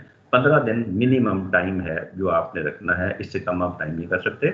एक कॉन्सेप्ट आएगा रिपेयर फ्रेमवर्क कॉन्ट्रैक्ट का। तो फ्रेमवर्क कॉन्ट्रैक्ट का मतलब है रिकरिंग नेचर, ऐसा खर्च जो बार बार हो रहा है उसको अगर स्पेसिफिक पीरियड के लिए किसी एक बंदे को थ्रू कंपटीशन दे दिया जाए तो वो फ्रेमवर्क कॉन्ट्रैक्ट होगा। बिडिंग डॉक्यूमेंट्स मैंने बताया था आपको, उसमें हमने तफसील देनी होती है। ये कुछ कैटेगरीज हैं, इनको हम शामिल करते हैं। यानी इनविटेशन टू बिड है, बिडर को इनवाइट करते हैं हम, उसको इंस्ट्रक्शंस देते हैं, बताते हैं कि फॉर्म बिड का कैसे होना है, कॉन्ट्रैक्ट कैसे हमने करना है, जो भी हमारे पास रिक्वायरमेंट्स होती हैं, स्पेसिफिकेशन होती हैं, क्राइटेरिया होता है, हम उसको बताते हैं। डिलीवरी का, कंप्लीशन का टाइम बताते हैं। सिक्योरिटीज हम उसे बताते हैं कि अगर तुम बिड ऑफर करोगे, तुम हमारे बिडर बनोगे तो इस तरह की सिक्योरिटीज वो जो है वो हम रखेंगे। इस तरह स्टैंडर्ड्स आपसे बताते हैं। पेमेंट का शेड्यूल बताते हैं कि जैसे जैसे आपने पेमेंट करनी है। और कोई एडिशनल रिक्वायरमेंट, ये हार्ड एंड फास्ट नहीं है, फ्लेक्सिबल है। आपने अपनी ज़रूरत के मुताबिक बिडिंग डॉक्यूमेंट तैयार करना है। रूल्स में आगे प्री क्वालिफिकेशन है। प्री क्वालिफिकेशन हमने शुरू में जब पढ़ा था तो हमने इस बात को समझा था कि प्री क्वालिफिकेशन इन फैक्ट वो काम है जो हम अपनी ओरिजिनल प्रोक्योरमेंट करने से पहले करते हैं, सिर्फ ये असरटेन करने के लिए कि मार्केट में इस तरह का काम करने वाले काबिल तरीन लोग कौन से हैं। तो प्री कंडीशन है फॉर इन्विटेशन, यानी जो आपने जब रेट को आपने करना है कि आप अपना रेट कोट करें, तो रेट कोट करने से पहले आपकी जो कोशिश है कि आप सिर्फ उन्हीं लोगों से रेट लें जो वाकई आपकी ज़रूरत को पूरा करने के अहल हों। उस प्रोसेस को प्री क्वालिफिकेशन कहते हैं। ये भी अखबार के थ्रू होता है। आप अखबार में इश्तिहार देते हैं, आप अपने काम की नोयत बताते हैं, आप बताते हैं कि हमें ये काम चाहिए, उसकी तफसीलात देते हैं। और आप कहते हैं कि ओनली जो एलिजिबल फर्म्स हैं वो अपनी बिड्स जो हैं वो हमें दें to consider for pre qualification. तो इस प्रोसेस में आप सिर्फ उनकी जो ब्रोशर्स हैं या उनकी जो इंफॉर्मेशन है, आप उस इंफॉर्मेशन की बुनियाद पे सिर्फ शॉर्ट लिस्ट करते हैं उन लोगों में से वो लोग जो आप समझते हैं कि इन लोगों से हमें ये चीज़ खरीदनी चाहिए। तो इस प्रोसेस में दो स्टेजेस हो गई। एक स्टेज पे आपने शॉर्ट लिस्ट किए बंदे और दूसरी स्टेज पे फिर आप उनसे रेट लेकर उनको अवार्ड करते हैं। ये कैपेबल फर्म्स हैं और सिर्फ पर्सनल ओनली जो हैं सिर्फ वही इसमें शामिल होती हैं। ये सर्विसेज में, सिविल वर्क्स में जो बड़े प्रोजेक्ट्स हैं, एक्सपेंसिव या टेक्निकल कॉम्प्लेक्स प्रोजेक्ट्स हैं, तमाम में प्रोक्योरिंग एजेंसी के पास ये इख्तियार है कि अगर वो जस्टिफाई कर सकती है कि हमें वाकई इसमें प्री क्वालिफिकेशन की ज़रूरत है तो वो कर सकती है। लेकिन ये लफ्ज़ जो मे है ये शेल में तब्दील हो जाता है जब आपकी गुड्स 100 मिलियन, जब लफ्ज शेल होगा तो वो बाइंडिंग है, जब मे होगा तो उसमें प्रॉपर जस्टिफिकेशन से आप कर भी सकते हैं, नहीं भी कर सकते। तो ये मैंडेटरी है जब 100 मिलियन या इससे ज्यादा की आपने परचेजेस करनी है, लफ्ज परचेजेस है। इसी तरह ये जो शर्त है, और जो लार्ज कंसल्टेंसीज हैं उनमें भी ये मैंडेटरी है, जब आपने कंसल्टेंट लार्ज स्केल पे हायर करना है उसमें भी ये मैंडेटरी है कि आपने प्री क्वालिफिकेशन करना है। तो इसके अलावा यानी इस शर्त को ख़त्म भी किया जा सकता है, लेकिन इसके लिए अप्रूवल रिक्वायर्ड होगी। ये जो हमारे पास एक कमेटी है जिसको प्रोविंशियल डेवलपमेंट वर्किंग पार्टी कहते हैं, PDWP कहते हैं, उसकी मंजूरी से इस शर्त को ख़त्म भी किया जा सकता है, लेकिन उसमें जस्टिफिकेशन की ज़रूरत होगी। मसलन फास्ट ट्रैक प्रोजेक्ट्स हैं, टाइम बहुत कम है, कंसल्टेंट बड़े कम हैं, या असाइनमेंट जो है कॉम्प्लेक्स नेचर की है, एक या दो बंदे करने वाले हैं, तो आप अगर ये वजूहात डॉक्यूमेंट करके PDWP में ले जाएं तो वो आपको इजाज़त दे सकती है कि आप विदाउट प्री क्वालिफिकेशन एग्जीक्यूट कर लें। इसी तरह P&D है, प्लानिंग एंड डेवलपमेंट डिपार्टमेंट है, हर साल वो जो शॉर्ट लिस्ट करते हैं कंसल्टेंट्स, सिंपल नेचर के जो होते हैं, लीगल, फाइनेंशियल, जो टेक्निकल एक्सपर्ट्स होते हैं, इनको शॉर्ट लिस्ट करते हैं बाकायदा एक कंपटीशन प्रोसेस से शॉर्ट लिस्ट करके उनको वो पेपरा की वेबसाइट पर डाल देते हैं। आप खुद प्री क्वालिफिकेशन करने की बजाय आप वहाँ से भी बंदे जो हैं, एक्सपर्ट्स जो हैं, उनका पैनल बना के उनसे ले सकते हैं, और 3 बंदों का पैनल लेके शॉर्ट कंसल्टेंसी में आप उनकी क्वालिफिकेशन और डिसक्वालिफिकेशन के बारे में फैसला करके जो बंदा आपको ज़्यादा ठीक लगता है आप उसको दे सकते हैं। लेकिन ये याद रखिए कि जब आप प्री क्वालिफिकेशन मोड में जाते हैं तो आपका जो सब्सिक्वेंट प्रोसेस है उसमें सिर्फ और सिर्फ क्वालिफाइड बंदे, वो जो प्री क्वालिफाइड है बंदे, सिर्फ वही पार्टिसिपेट कर सकते हैं। ये आगे हम इसको दोबारा स्लाइड्स की मदद से भी समझेंगे। ब्लैक लिस्टिंग है। ब्लैक लिस्टिंग का मतलब है कि किसी बंदे ने जो कुछ आपसे कहा था, जो आपको रेट ऑफर किया था और जो तसल्ली आपको दिलवाई थी, और आपने हर तरह से मुतमिन होकर उसको काम को अवार्ड भी कर दिया था, अब वो वैसे काम नहीं कर रहा। या तो वो आपको तंग कर रहा है, या उसकी टेक्निकल स्किल्स नहीं है, या काम में डिले कर रहा है, स्टाफ जितना उसने बताया था उतना स्टाफ उसके पास नहीं है, या वो कोई ऐसी हरकत और कर रहा है जिससे वो प्रोजेक्ट आपका मुतासर हो रहा है। तो पेपरा ये कहता है कि आप उस बंदे को बुलाएं, उसे कहें कि तेरे और हमारे दरमियान में ये जो एग्रीमेंट है, इसके तहत तुम इन बातों के पाबंद हो, अपने काम को ईमानदारी से करो, एग्रीमेंट के मुताबिक करो, और अगर वो ना माने आपके समझाने के बावजूद भी तो आप उसको फाइनल नोटिस दें, और उसके बाद आप उसका टेंडर, उसका काम कैंसिल कर दें। ना सिर्फ कैंसिल कर दें बल्कि आपके पास ये इख्तियार है कि आप इन राइटिंग उसको ब्लैक लिस्ट कर दें कि ये बंदा इस अहल ही नहीं है कि ये काम कर सके। और ये जो ब्लैक लिस्टिंग है ना सिर्फ आप अपने आप तक रखें, बल्कि ये MD पेपरा को भी भेज दें पूरी जस्टिफिकेशन के साथ, ताकि आप खराब हुए हैं, कोई आप जैसा और कोई खराब ना हो। और MD साहब अगर सेटिस्फाई हो जाएं तो वो उसको पेपरा की वेबसाइट पे उसका नाम डाल देते हैं एज ब्लैक लिस्टेड फर्म। फिर जितना अच्छा वो ब्लैक लिस्ट रहेगा वो कहीं भी पार्टिसिपेट नहीं कर सकेगा। ये इधर साइड है। MD साहब जो हैं वो आपसे मजीद तफसील भी ले सकते हैं, आपके फैसले के खिलाफ वो MD पेपरा को अपील भी कर सकता है। इस तरह जो प्रिंसिपल मेथड है प्रोक्योरमेंट का, तो प्रोक्योरमेंट का प्रिंसिपल मेथड एक ही है, वो है ओपन कम्पिटिटिव बिडिंग है, या जब टाइम इज एसेंस तो फिर रिक्वेस्ट फॉर टेंडर, वो लिस्ट बना के आप उसको देते हैं अखबार में कि ये इसके लिए, जैसे लमसम प्रोजेक्ट्स होते हैं या कोई हाई टेक्निकल, जिनमें टेक्निकलिटीज़ होती हैं उनमें होती हैं, तो उसमें मखसूस कुछ लोग होते हैं सब वही काम करते हैं। आप रिक्वेस्ट फॉर टेंडर भी कर सकते हैं और ओपन कंपटीशन, ये प्रिंसिपल मेथड है। सबमिशन ऑफ बिड्स में आप ये याद रखें कि हमेशा सील्ड पैकेज में सबमिशन हो सकती है। अगर किसी की बिड जो है वो पढ़ी जा रही हो, बंद ना हो लिफाफे में, तो वो सबमिशन गलत हो जाएगी, आपने उसको एक्सेप्ट नहीं करना। बिड्स ने हमेशा सील्ड पैकेज में होना है। बिडिंग डॉक्यूमेंट्स हमने 2 दफ़ा पहले तशरीह की है, सब याद दहानी के लिए यहाँ पे शामिल किया है कि आपकी जो कंडीशन और प्रोसीजर है ट्रांजैक्शन के, वो तमाम बिडिंग डॉक्यूमेंट्स में होते हैं। बिड सिक्योरिटी पहले डिस्कस हो गई है कि 5% तक है एस्टिमेटेड कास्ट की। बिड वैलिडिटी पहले डिस्कस नहीं हुई। बिड वैलिडिटी का मतलब ये है कि जब आपने बिडिंग डॉक्यूमेंट तैयार करने हैं तो उसमें आपने ये लाजमी लिखना है कि जिस बंदे ने भी अपनी बिड देनी है वो कम अज कम 45 दिन के लिए, 80 दिन के लिए, 90 दिन के लिए वैलिड होनी चाहिए, आपकी मर्जी है। अब आपने जितना भी आपका प्रोसेस है अवार्ड तक, वो उन दिनों में मुकम्मल करना है और उस मुद्दत के ख़त्म होने से पहले आपने अवार्ड कर देना है। अगर किसी वजह से आप उस मुद्दत में ये प्रोसीजर मुकम्मल नहीं कर सकते तो फिर अब उसके बाद वो बंदा जिसने बिड डाली थी वो आपका पाबंद नहीं है। अब अगर वो ना करे आपको कि मैं अब आपको ये चीज़ नहीं देता, तो आपने उसका वो जो बिड सिक्योरिटी रखी हुई है वो आपको वापस करनी पड़ेगी। आप उसको फॉरफिट नहीं कर सकते क्योंकि आप दिए हुए टाइम में उस प्रोसीजर को मुकम्मल नहीं कर सके। तो इस सूरत में पेपरा ये कहता है कि अगर आप और बिडर जो है वो राजी हों तो आप बिड के जो टाइम है, जो वैलिडिटी पीरियड है, उसको एक्सटेंड कर सकते हैं।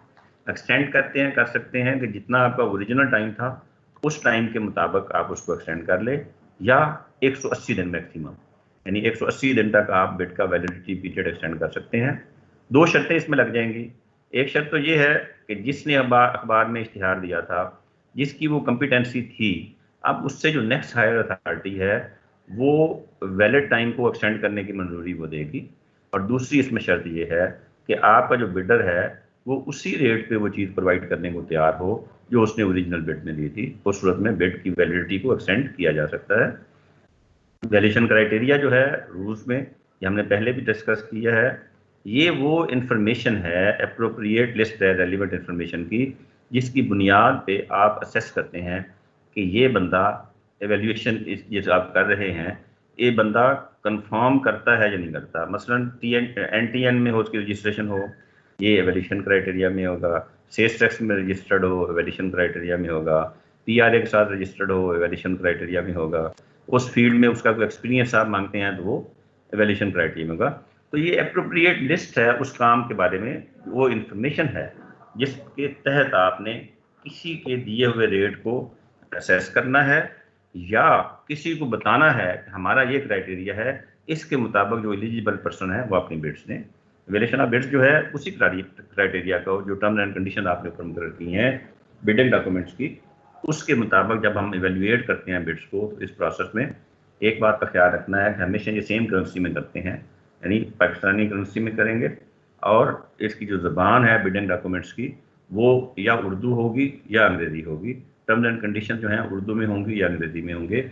अगर किसी और ज़बान में है तो उसका तर्जमा किया जा सकता है, लेकिन जो प्राइमरी डॉक्यूमेंट है वो इंग्लिश में या उर्दू में होगा हर तरह के रेफरेंस के लिए। ओपनिंग ऑफ बिड एक आएगा आगे। ओपनिंग ऑफ बिड का मतलब है कि बिड जो है वो 15 दिन जब आपने दिए हैं तो उसके बाद आपने खोल नहीं कहा, तो कम अज कम 15 दिन के वक्फे के बाद आपने अपने बिडिंग डॉक्यूमेंट्स में ये डेट मेंशन करनी है। ये प्राइम पार्ट है आपके बिडिंग डॉक्यूमेंट का। आपने उसमें बताना है कि ये बिड जो है फलां तारीख को खोली जाएगी। अब जो खोलने की और सबमिशन की तारीख है वो दोनों सेम होती हैं, यानी आप लिखते हैं कि ये 16 सितंबर 2021 तक ये बिड जो है, जो डिजायर्ड पर्सन हैं, जो बिडर्स हैं, वो अपनी बिड सबमिट कर सकते हैं दिन के 11 बजे तक। अब आपने टाइम मुकर्रर कर दिया 11 बजे, 11 बजे से 1 मिनट भी ऊपर हो जाएगा तो अब कोई बंदा बिड सबमिट नहीं कर सकता, बेशक वो मुफ्त भी काम करने को तैयार हो। और ओपनिंग उसी दिन होगी, यानी जिस दिन आपने सबमिशन लिखी है 11 बजे, तो कम अज कम आधे घंटे के वक्फे से, यानी 11:30 बजे आप उसको ओपन करेंगे उसी दिन। टाइम ओपनिंग का आगे पीछे हो सकता है लेकिन सेम डे ओपनिंग करनी है और उन तमाम लोगों की मौजूदगी में करनी है जो उस वक्त वहाँ पे बिडर्स मौजूद हैं, और जिस जिसका आपने ओपन करना है ऊंची आवाज़ से बताते जाना है भी किसने क्या रेट कोड किया है। क्लैरिफिकेशन ऑफ बिड का मतलब ये है कि अगर बिड खोलने के बाद कोई बंदा ये कहता है, आप समझते हैं कि इसका बिड का रेट तो ठीक है लेकिन एक डॉक्यूमेंट कम है, तो आप उससे पूछते हैं कि डॉक्यूमेंट तेरे पास है। अगर वो भूल गया है, वो डॉक्यूमेंट उसके पास है, तो इन राइटिंग आप उसको लेके बिडिंग डॉक्यूमेंट का हिस्सा बना सकते हैं, जिससे सब्सटेंस तब्दील ना हो, रेट तब्दील ना हो, वो आप एक्सेप्ट कर सकते हैं, वरना और किसी किस्म की क्लैरिफिकेशन नहीं हो सकती। रिजेक्शन ऑफ बिड है, 2 लफ्ज़ हमने पढ़े थे शुरू में, एक था लोएस्ट इवैल्यूएटेड बिड और एक लफ्ज़ था रिस्पॉन्सिव। लोएस्ट इवैल्यूएटेड बिड अगर रिस्पॉन्सिव नहीं है, अगर वो रेट मार्केट से कंफर्म नहीं करता या उसमें कोई और गड़बड़ है, तो आपके पास ये इख्तियार है कि एक्सेप्टेंस से पहले आप तमाम बिड्स को रिजेक्ट कर सकते हैं। यानी लोएस्ट बंदा जो है वो रिस्पॉन्सिव नहीं है, अब ये नहीं करना कि उसको रिजेक्ट करके सेकंड लोएस्ट को पकड़ ले, नहीं, सारा प्रोसेस जो है आपने उसको एक्सेप्टेंस से पहले आप तमाम को स्क्रैच करेंगे, तमाम बिड्स आप रिजेक्ट कर सकते हैं और आप दोबारा से नए सिरे से कंपटीशन में जाएंगे, रीबिडिंग में जाएंगे। लेकिन यहाँ पे पेपरा ये कहता है कि आप गौर व फिक्र करें अपने बिडिंग डॉक्यूमेंट, इवेल्युएशन जो क्राइटेरिया आपने बनाया है, इसका मतलब है कुछ ऐसी डिफ़िकल्ट सिचुएशन उसमें आपने डाल दी हैं, इनकी वजह से प्रॉपर कंपटीशन नहीं हो सका और वो लोग सारे जो उस फील्ड के हैं वो कंपटीशन नहीं कर सके। तो आप उनको रिविजिट करें, जो डिफ़िकल्टीज़ हैं उनको रिमूव करें और अपने बिडिंग डॉक्यूमेंट्स को सादा करें। ऐसा ऐसा क्राइटेरिया बनाएं जिस पे कंपटीशन आसान हो और ज़्यादा कंपटीशन हो, फिर आप बिडिंग करें। 1 पर्सन 1 बिड का एक कॉन्सेप्ट है, बेशक 10 बंदों की पार्टी मिल के पार्टनरशिप या कंसोर्शियम बना के रेट डालती है, वो एक ही रेट तस्वर होगा और वो बंदे पाबंद हैं अब कि वो और रेट नहीं डाल सकते, बेशक उनकी अपनी कंपनी अलहदा भी हो। तो 1 पर्सन बेशक वो कंसोर्शियम भी हो, एक बिड एक बंदा का तस्वर होगा। लिमिटेशंस हैं नेगोशिएशंस पे, आप नेगोशिएशंस नहीं कर सकते। लोएस्ट इवेल्युएटेड बिड अगर रिस्पॉन्सिव है तो आप उसको एक्सेप्ट कर लें, अगर रिस्पॉन्सिव नहीं है तो आप उसको रिजेक्ट कर दें। रिस्पॉन्सिव बनाने के लिए, कीमत कम करने के लिए आप उसको कतन नहीं कहेंगे। वंस कोटेड, अगर लोएस्ट इवेल्युएटेड बिड रिस्पॉन्सिव है तो एक्सेप्ट करें, वरना रिजेक्ट कर दें। तीसरा अनाउंसमेंट है वैल्यूएशन रिपोर्ट की। मैंने जैसे कहा था कि जब आपने ओपनिंग का बिड करनी है तो हर बंदे का रेट बुलंद आवाज से बोलना है ताकि सबको पता चले कि आपने किसने क्या रेट कोट किया है। अब ये तमाम प्रोसीजर जो है इसको इन राइटिंग आपने अनाउंस करना है अब वैल्यूएशन रिपोर्ट को कि इतने बंदों ने काम इसमें हिस्सा लिया था, इन बंदों के ये रेट हैं और इस बंदे का रेट सबसे कम है। ये जो रिपोर्ट है आपकी वैल्यूएशन रिपोर्ट है, इसको इन राइटिंग आपने ना सिर्फ अनाउंस करना है बल्कि पेपरा की वेबसाइट पे लोड भी करना है। अब इस लोड करने के बाद, इस अनाउंसमेंट के बाद, अब आपने अवार्ड नहीं करना फौरन, बल्कि 10 दिन का वक्फा देना है। ये 10 दिन का वक्फा है शिकायत के लिए, जो शिकायत किसी की आ जाए उसके लिए। 10 दिन अगर गुजर जाएं और कोई शिकायत ना आए तो अब आपने जो एक्सेप्टेंस है, लोएस्ट वैल्यूटेड बिड जो है उसको एक्सेप्ट कर लेना है। अगर वो रिस्पॉन्सिव है, किसी कानून से मुतसादम नहीं है, तो उसको अवार्ड कर देना है। बाद दफ़ा सिर्फ एक ही बिड आती है, आप कंपटीशन करते हैं, एक से ज़्यादा लोग उसमें कंपटीशन में हिस्सा ही नहीं लेते। पेपरा ये कहता है कि अगर आपने 1 या 2 दफ़ा ट्राई कर लिया है और एक ही बंदा आ रहा है, इसका मतलब ये हुआ कि फील्ड में वो चीज़ मौजूद नहीं है, या उसको बेचने वाले कम हैं, या उसकी स्पेशलिटी इस तरह की है कि उसमें कंपटीशन मुमकिन नहीं है।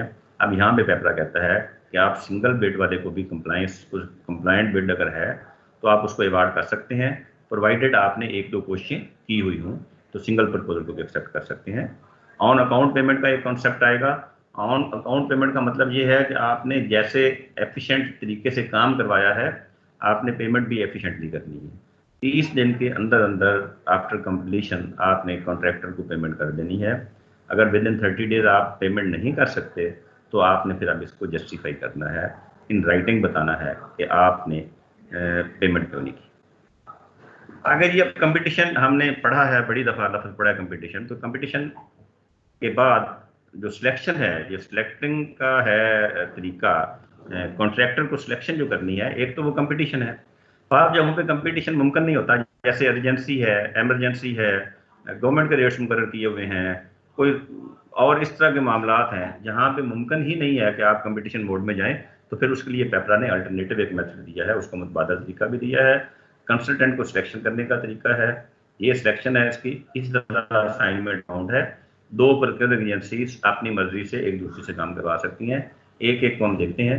कम्पिटिटिव मेथड क्या है? अखबार में जब इश्तिहार आप देंगे, यानी जब आपने इश्तिहार दे के अखबार में या वेबसाइट पे कोई चीज़ परचेज करनी है थ्रू कंपटीशन, तो वो कम्पिटिटिव मेथड कहलाती है। ये 2 तरह का है, एक तो फ्रेमवर्क कॉन्ट्रैक्ट बेसिस है, स्पेसिफिक टाइम के लिए एक चीज़ जो साल में बार बार जिससे आपका वास्ता पड़ना है।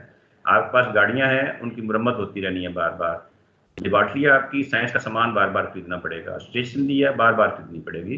पेपरा आपको ये इजाज़त देता है कि अगर इस तरह का मामला हो तो हर दफ़ा चूँकि टाइम ज़ाया होता है, आप टाइम को बचाने के लिए साल में एक दफ़ा स्पेसिफिक टाइम के लिए 6 माह के लिए कर लें, 9 माह के लिए कर लें, पूरे साल के लिए कर लें। आप अखबार में इश्तिहार देते हैं, उसमें पूरी क्वांटिटीज़ आप बता देते हैं, पैसे भी बता देते हैं। आप कहते हैं कि ये चीज़ें हमें चाहिए, इन पे रेट कोट करें।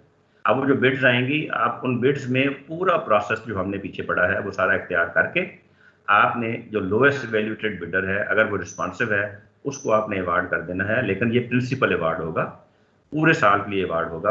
अब इस एग्रीमेंट के तहत आपको जब चाहिए आप उसको रेगुलेशन भेजें, वो सामान आपको दे देगा। पूरा साल आपकी payment without going into any other procedure आपकी पेमेंट्स होती रहेंगी। एक सिंगल एक्टिविटी है जिसमें आपको एक ही दफ़ा वो चीज़ चाहिए, उसके लिए भी प्रोसेस वही इख्तियार करना पड़ेगा जो फ्रेमवर्क कॉन्ट्रैक्ट में था। पेपरा की वेबसाइट पे भी जाना पड़ेगा, न्यूज़पेपर में भी देना पड़ेगा, रिक्वेस्ट फॉर टेंडर है वो भी करनी पड़ेगी। लेकिन इसके लिए चूंकि सिंगल एक्टिविटी है, इसके लिए रूल 38 कहता है जो सिलेक्शन है कॉन्ट्रैक्टर की, उसके लिए उसने दिया है। तो सिलेक्शन ऑफ कॉन्ट्रैक्टर जो है अंडर जब कंपटीशन आप करवाते हैं, देखिए 2-3 तरह की सूरत है जो हमें होती है। एक तो ये होती है कि बाजार में वो चीज़ मौजूद है, हर दुकानदार के पास है, स्पेसिफिकेशंस में कोई इतना मसला नहीं है, एक ही जैसा चीज़ें हैं, या वर्क्स का काम है यानी एग्जीक्यूशन ऑफ वर्क्स है, तो वो कहते हैं कि आपने सिर्फ रेट करना है, इसको नॉकआउट बेसिस कहते हैं। आपने सिर्फ चीज़ का रेट पूछना है और रेट की बुनियाद पर फैसला कर लेना है, यानी जो कम से कम कीमत देगा आपने उसके साथ अवार्ड कर लेना है। तो ये सिंगल स्टेज वन डेवलप करता है। 2 स्टेजेस में ये है कि चीज़ें आपने कुछ खरीदनी है जिनमें कुछ टेक्निकलिटीज़ हैं, तो पहले आप टेक्निकली देखते हैं, अगर कोई टेक्निकली बंदा साउंड हो तो फिर आप उसके साथ कम से कम कीमत पे मुआहदा तय करते हैं। 2 स्टेजेस में है, इसमें जो टेक्निकल पोजीशन होती है वो बहुत मुश्किल होती है, अनइक्वल प्रपोजल्स होती हैं, ये कॉम्प्लेक्स मशीनरी वगैरह में इस तरह के मामला में होता है। तो वो पेपरा ये कहता है कि इसको 2 स्टेजेस में अलग-अलग कर लें, जो लार्ज एंड कॉम्प्लेक्स प्रोजेक्ट्स हैं। पहली स्टेज पे आप टेक्निकली इवैल्यूएट कर लें, और जब टेक्निकली आप सेटिस्फाइड हो जाएं तो जो बंदे उस लिस्ट में आते हैं उनके दरमियान फाइनेंसिस का मुकाबला करा दें, जो कम कीमत देगा उसको दे दें।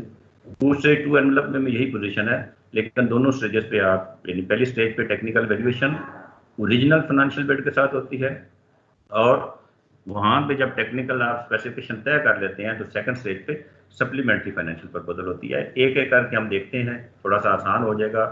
पहली स्टेज ये है, देखें वन एनवलप, आपने अखबार में इश्तिहार दिया, आपका जो बिडर है उसने आपको अपनी ऑफर दी, सील्ड पैकेज में उसने सबमिट की, मुकर्ररा वक्त पर आपने उसको खोला, वो दोनों में एक ही यानी एक ही दफ़ा आपने खोला, जिसकी कीमत कम थी आपने उसको वो चीज़ अवार्ड कर दी। ये सिंगल स्टेज वन एनवलप है, ये सिंगल स्टेज 2 एनवलप पे है।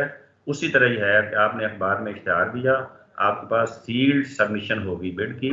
अब इसमें उसने 2 अलग-अलग लिफाफे डाले हुए हैं, टेक्निकल अलग है, फाइनेंशियल अलग है, क्योंकि आपने उसे कहा हुआ है कि 2 स्टेजेस वाला होगा भाई, 1 स्टेज वाला नहीं होगा।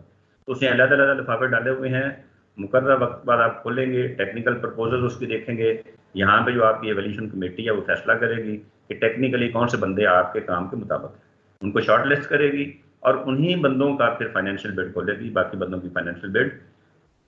तो ये सारा प्रोसीजर अवार्ड तक वो रखेंगे, अवार्ड होने के बाद आप उनको उनकी वापस कर देंगे फाइनेंशियल बिड। उनको खोलना नहीं, आपको खोलना सिर्फ उन्हीं की है जिनकी टेक्निकल प्रपोजल आपके लिए एक्सेप्टेबल है।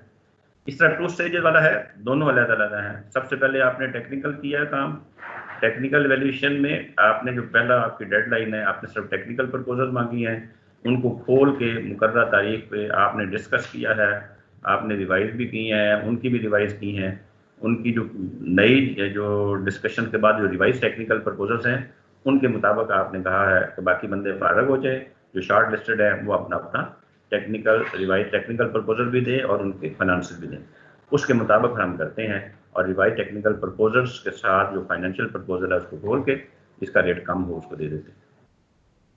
आखिरी जो 2 स्टेज 2 एनवलप है, ये दोनों आखिरी जो स्टेज है मेरे ख्याल में आपका इनके वास्ता ही नहीं पड़ेगा कभी। इसमें यह है कि इसमें इसी तरह यह है कि जो पहली सबमिशन है उसमें टेक्निकल और फाइनेंशियल दोनों होती हैं। आप सिर्फ फाइनेंशियल खोलते हैं और उसकी मंजूरी देते हैं, जिनकी मंजूरी हो जाती है सिर्फ उन्हीं को इजाज़त होती है अपनी रिवाइज टेक्निकल प्रपोजल देने की। फ़र्क सिर्फ यहाँ पे ये है कि टेक्निकल प्रपोजल जब रिवाइज होती हैं तो चीज़ की कीमत या बढ़ेगी या कम होगी। अब यहाँ पे आप उसे कहते हैं कि अब तुमने जब रिवाइज टेक्निकल प्रपोजल देनी है तो अब तुमने सप्लीमेंट्री फाइनेंशियल प्रपोजल देनी है, यानी कीमत कम हुई है ज़्यादा हुई है ये भी बताना है। नेक्स्ट स्टेज पे जब आप उसकी रिवाइज टेक्निकल प्रपोजल खोलेंगे तो उसके दोनों लिफाफे खोलेंगे, एक वो जो रिवाइज प्रपोजल वाला है सप्लीमेंट्री फाइनेंशियल प्रपोजल है, और जो ओरिजिनल है, उन दोनों को मिला के आप इवैल्यूएट करेंगे और उसको अवार्ड करेंगे। ये सिलेक्शन ऑफ कॉन्ट्रैक्टर है अंडर रूल 38। अभी अल्टरनेटिव मेथड है। अल्टरनेटिव मेथड का मतलब है कि जहाँ पे आपको कंपटीशन की ज़रूरत नहीं है। तो कंपटीशन की ज़रूरत कब नहीं होती? एक अमाउंट बहुत कम है, आप समझते हैं कि कंपटीशन पे वक्त ज़ाया करना है, वो अमाउंट जो है उसके लिए जब आपने परचेजेस करनी है तो उस लिए पेपरा कहता है कि आपको कंपटीशन की ज़रूरत नहीं है। वो पहले नंबर पे हैं पेटी परचेजेस। पेटी परचेजेस है जो लिमिट मुकर्रर किया वो 75,000 मुकर्रर की है पेपरा ने। पेपरा कहता है कि 75,000 तक अगर आपने कोई चीज़ खरीदनी है तो आपको अखबार में या इश्तिहार देने की या पेपरा की वेबसाइट पे जाने की जरूरत नहीं है।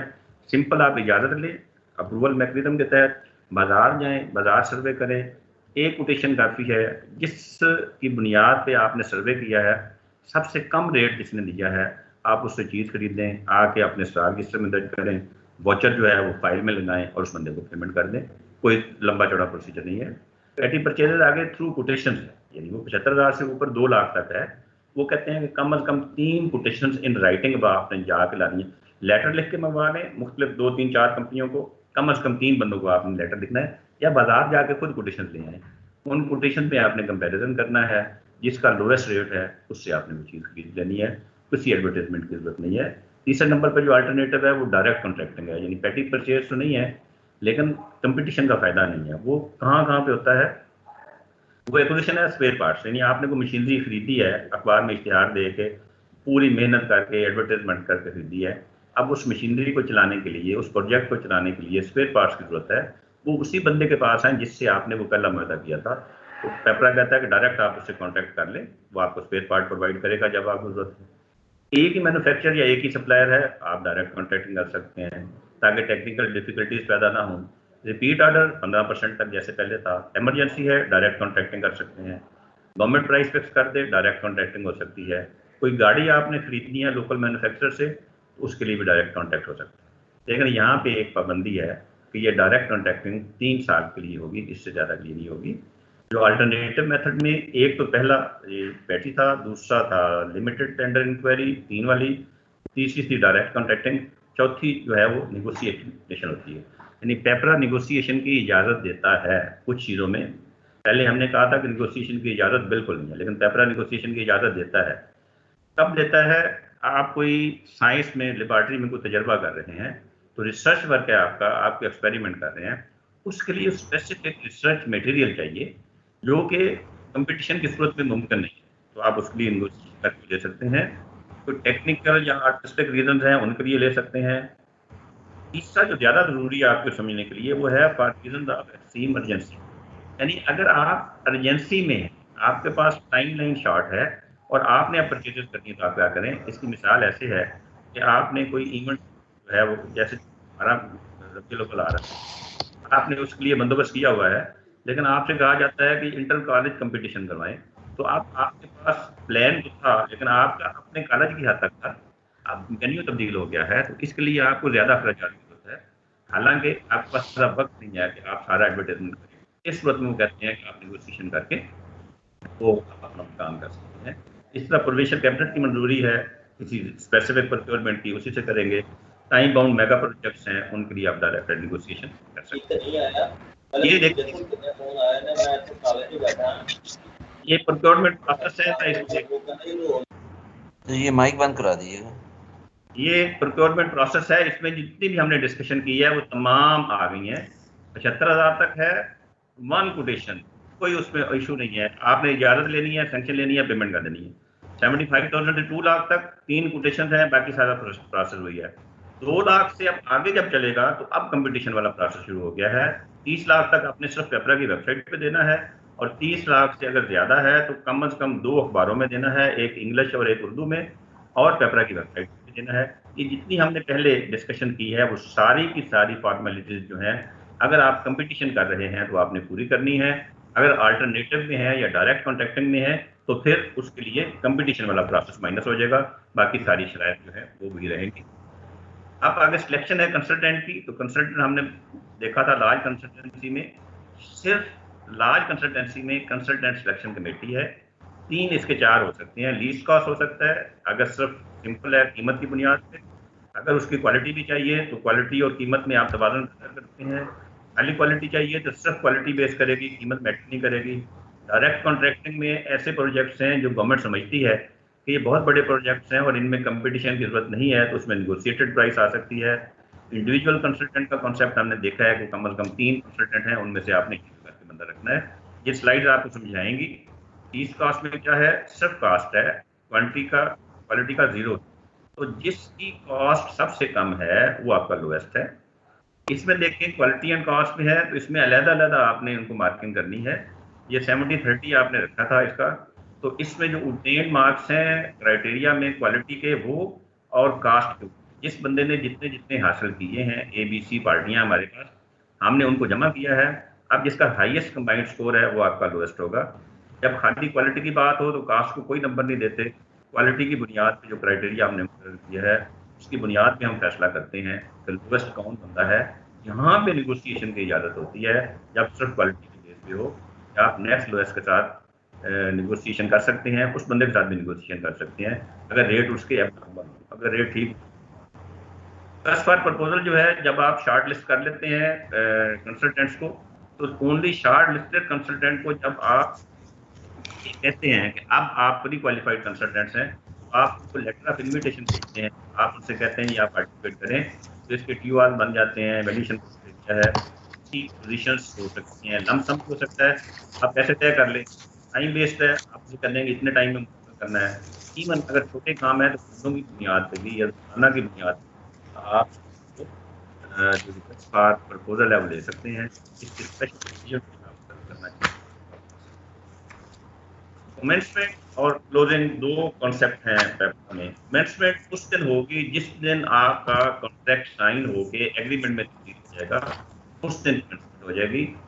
और जिस दिन वो काम मुकम्मल करेगा, यानी कंप्लीशन सर्टिफिकेट जिस दिन आप उसको जारी करेंगे, जिस दिन आप इन राइटिंग कहेंगे कि अब तुम्हारा काम ऑल रिस्पेक्ट्स मुकम्मल है, तो उस वो सर्टिफिकेट जो है आप उसको देंगे, उस दिन आपका क्लोजिंग होगी कॉन्ट्रैक्ट की। और इसी तरह अगर कोई डिफेक्ट्स हैं तो आप उसको कंप्लीशन सर्टिफिकेट नहीं जारी करेंगे जब तक कि वो डिफेक्ट नहीं करेगा। जिस मुख्तसरन ये है, कमेंसमेंट एट टाइम जब उसने एग्रीमेंट साइन किया है, और क्लोजिंग वो दिन जिस तरह से अपना टास्क सक्सेसफुली मुकम्मल कर दिया। एग्जेम्पशंस का एक कॉन्सेप्ट है। एग्जेम्पशंस का मतलब है कि किसी को एग्जेम्प्ट कर देना इन रूल्स की एप्लीकेशन। किसी को एग्जेम्पशन हासिल नहीं है, इवन पेपर एग्जेम्प्ट नहीं कर सकता कि किसी कर दे। हाँ, कोई रिलैक्सेशन नहीं है किसी के लिए। सिर्फ एक इसमें कंपोनेंट है, वो ये है कि जब आप पब्लिक सेक्टर से, जैसे हमने शुरू में बताया था आपको, पेपरा वगैरह जो है पब्लिक सेक्टर मैन्युफैक्चरिंग यूनिट, अगर पेपरा की वेबसाइट पे रजिस्टर्ड है तो आप डायरेक्ट उससे उसकी मुकर्रर करदा कीमत पे या उसके साथ नेगोशिएशन करके रेट तय कर सकते हैं। जैसे फर्नीचर वगैरह है तो इसकी लिमिट पेपरा ने मुकर्रर की है 1 मिलियन, यानी 1 मिलियन तक अगर आपके परचेजेज हैं तो आप डायरेक्ट फर्नीचर वगैरह परचेज कर सकते हैं। जब पब्लिक मैन्युफैक्चरिंग यूनिट कोई भी चीज़ बना रहा है जिसकी आपकी ज़रूरत है तो आप कर सकते हैं। लेकिन अगर 1 मिलियन से ऊपर चला जाए, 10 लाख से ऊपर चला जाए, तो फिर अब आपने कंपटीशन करवाना है। लेकिन फिर भी जो पब्लिक मैन्युफैक्चरिंग यूनिट है, आपने उसको हक देना है कि जो लोएस्ट आपके पास रेट आए वो उसको मीट कर ले। अगर वो उसको मीट करता है और उस रेट पे काम करने के लिए वो तैयार है, फिर पहला है हक जो है वो पब्लिक मैन्युफैक्चरिंग यूनिट का होगा, वरना फिर आप उसको अखबार में इश्तिहार के नतीजे में जो आपके पास रेट आया है आप उसको देंगे।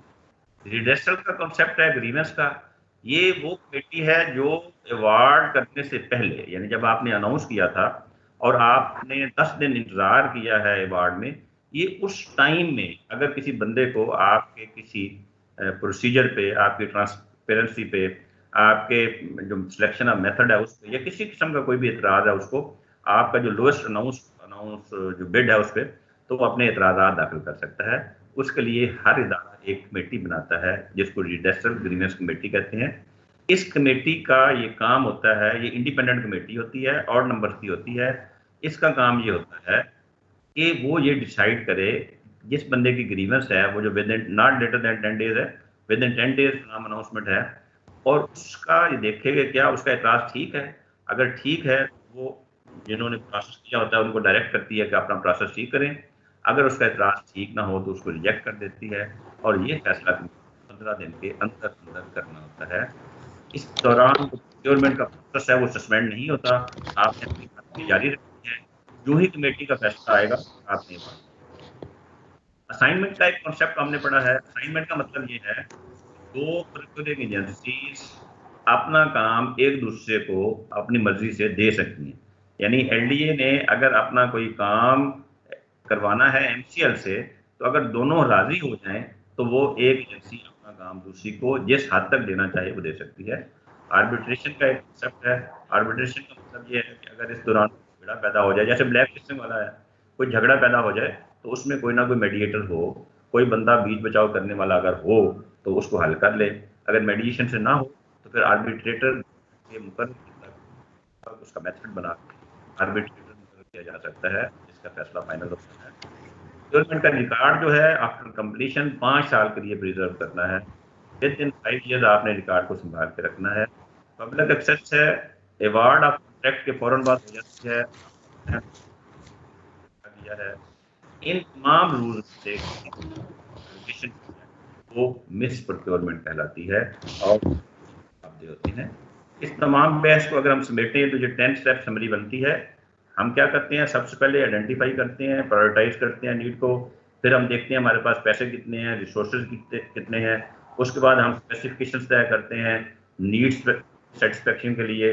उसके बाद मार्केट एनालिसिस करते हैं, फिर वो प्रोसेस जो हमने पढ़े हैं उनमें से कोई एक प्रोसेस मेथड हम सेलेक्ट करते हैं कंपटीशन के लिए या अल्टरनेटिव डॉक्यूमेंट्स उसके लिए तैयार करते हैं, कॉन्ट्रैक्ट करते हैं, उसको पब्लिश करते हैं, एवेल्युएट करते हैं, रिडेसल कमेटी बनाते हैं, तमाम मराहल तय करके अवार्ड हम करते हैं, कॉन्ट्रैक्ट साइन करते हैं, उस कॉन्ट्रैक्ट की मॉनिटरिंग करते हैं परफॉर्मेंस की, उसको रिव्यू करते हैं, एवेल्युएट करते हैं और जब काम मुकम्मल हो जाए ऑन अकाउंट 30 डेज में कॉन्ट्रैक्टर को पेमेंट करके कॉन्ट्रैक्ट को क्लोज कर देते हैं।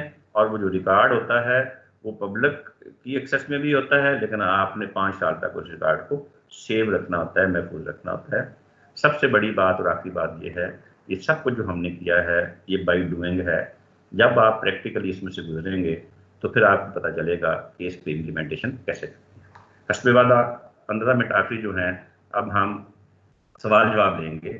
पिछले सेशन के भी सवाल लिए जा सकते हैं, इस सेशन के भी लिए जा सकते हैं। 15 मिनट मैंने कोशिश की है कि मैं 15 मिनट पहले इसको क्लोज कर दूं ताकि सफिशिएंट टाइम हो सवाल जवाब। अस्सलाम वालेकुम डॉक्टर साहब। वालेकुम। नज़ीर बात कर रहा हूँ सर, गवर्नमेंट कॉलेज साहिवाल से। जी जी सर, मेरा सवाल ये है कि यहाँ पे हमने पढ़ा है कि आप किसी प्रोक्योरमेंट में किसी ब्रांड को मेंशन नहीं कर सकते, लेकिन समटाइम ऐसा होता है कि जैसे मैंने कंप्यूटर खरीदने हैं तो स्पेसिफिकेशन मैंने लिखी होती है, लेकिन हम देखते हैं जी जो क्वालिटी है वो एचपी की है, मैं लेट्स सपोज तो एचपी वाले ही ब्रांड हमें दें। अब रूल ये कहता है कि आप ब्रांड मेंशन ही करेंगे, तो होता यह है कि लोएस्ट बिडर जो है वो आ जाता है ऐसी थकड़ की कंपनी जिनकी जो परफॉर्मेंस इतनी ज़्यादा अच्छी नहीं होती, तो फिर हमारी मजबूरी बन जाती है कि हम जो है उसी से चीज़ परचेज करें। तो ऐसी सूरत में हमें क्या करना चाहिए? आपका कॉन्सेप्ट जो है ना वो रूल्स के बारे में क्लियर नहीं है। ये कतन ये पोजीशन पैदा नहीं होती कि जो बंदा आपकी स्पेसिफिकेशंस को मीट कर रहा है वो आ गया। देखें, आपने एक मेयार मुकर्रर करना है जिसको बेस लाइन कहते हैं। जो बेस लाइन है ये आपकी स्पेसिफिकेशन का मेयार है, इससे नीचे आपने नहीं जाना। आप जो भी पेमेंट कर रहे हैं अपनी बेस लाइन की कर रहे हैं। और ब्रांड का जो मैंने कहा है, अगर आप अपनी जेनरिक स्पेसिफिकेशन नहीं दे सकते या आप समझते हैं कि उसमें आपका पर्पस सॉल्व नहीं होता, उसमें फिर आप आगे लिखेंगे आर इक्विवेलेंट टू फलां, आगे आप ब्रांड का नाम लिख देंगे। अब आप क्या होगा, आर इक्विवेलेंट टू फलां लिखने के बाद आपकी बेस लाइन वो ब्रांड बन जाएगा। अब उस ब्रांड में जितनी खसूसियात हैं वो बेस लाइन है, उससे कम क्वालिटी वाली चीज़ें बेशक कम रेट पे मिल रही हैं वो ऑटोमेटिक कैंसिल हो जाएंगी, क्योंकि आप कंपटीशन करवा रहे हैं अपनी स्पेसिफिकेशंस पे, ना कि कम कीमत के लिए। कम कीमत एक कंपोनेंट है वैल्यू फॉर मनी के लिए, लेकिन उसके लिए ज़रूरी है कि आप जो चीज़ खरीद रहे हैं अदरवाइज उसकी जो रिक्वायरमेंट्स आपकी हैं उनको वो मीट विद करे, उसको पूरा करे। इसलिए जो लोएस्ट है उसमें दो चीज़ें हैं, एक तो लोएस्ट इवैल्यूएटेड बिड भी हो और दूसरी रिस्पॉन्सिव भी हो। रिस्पॉन्सिव का मतलब ये है कि वो कीमत ना सिर्फ कीमत को करस्पॉन्ड कर रही है बल्कि आपकी ज़रूरियात के मुताबिक भी है। अगर आपकी ज़रूरियात के मुताबिक नहीं है तो बेशक वो आपको कम रेट दे रहा है, आप पाबंद नहीं है। आप कह सकते हैं कि इसकी जो स्पेसिफिकेशंस हैं ये ब्रांड जो हमने आज इक्वलेंट टू फलां लिखा हुआ है इसके मुताबिक नहीं है, इसकी एफिशिएंसी वो नहीं है, लिहाजा हम इसको नहीं खरीदते। अस्सलाम वालेकुम सर। वालेकुम सर मुजीबुल इस्लाम बोल रहा हूँ, government science college water road Lahore से। जी जी। सर एक चीज़ आपने सर्विसेज के बारे में या कोई चीज़ परचेज करने के बारे में तो बड़े अच्छे तरीके से बता दिया है, लेकिन हमारे कॉलेजेस में दो चीज़ें और होती हैं, एक कंटीन और साइकिल स्टैंड। आया जब उनके लिए बिड बुलाते हैं तो उसमें तो हम हाईएस्ट पे जाते हैं। एक तो ये कि साइकिल स्टैंड भी हो गया, कंटीन भी, ये अक्सर हमारे ऑडिट में ये इश्यूज रहते हैं। ये जो कैंटीन और साइकिल स्टैंड है ये ऑप्शन है कलेक्शन राइट का, इसका पेपरा के साथ कोई तल्लक नहीं है। अच्छा। मैंने आपसे अर्ज की थी कि पेपरा जो है वो 3 कैटेगरीज हैं, सर्विसेज हैं, सप्लाईज हैं और वर्क्स हैं। कैंटीन में आप सर्विसेज हायर नहीं कर रहे और साइकिल स्टैंड में भी आप सर्विसेज हायर नहीं कर रहे। कैंटीन से भी आपको पैसे आने हैं, साइकिल स्टैंड से भी आपको पैसे आने हैं, तो आप अपना कलेक्शन राइट जो है उसको लीज आउट कर देते हैं किसी और बंदे को, तो डेफिनेटली जो हाईएस्ट देगा, यानी लोएस्ट वाला कॉन्सेप्ट तो इन 3 कामों के लिए। लेकिन ये चूंकि लीज के साथ इसका तल्लक है, ये कलेक्शन राइट्स हैं और आपके बिहाफ पे उसने कैंटीन चलानी है और आपके बिहाफ पे उसने साइकिल स्टैंड चलाना है, उसने इनकम जनरेट करनी है। वो इनकम इनफैक्ट किसकी थी, वो आपकी इनकम है और उसने जनरेट करनी है अपने ओवरहेड डाल के, आपके साथ उसने मुआहदा करना है, जी मैं आपको पर एनम हर महीने इतने पैसे दूंगा।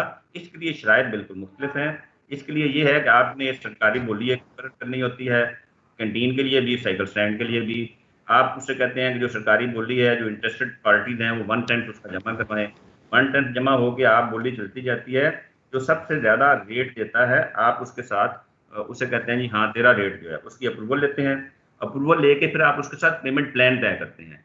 पेमेंट प्लान जो है वो 10 महीनों में आपने उससे पैसे इकट्ठे करने होते हैं। 1/10 वो है, उसने आपको ऊपर बिड सिक्योरिटी भी दी हुई है, वो आपने मुकर्रर की हुई है।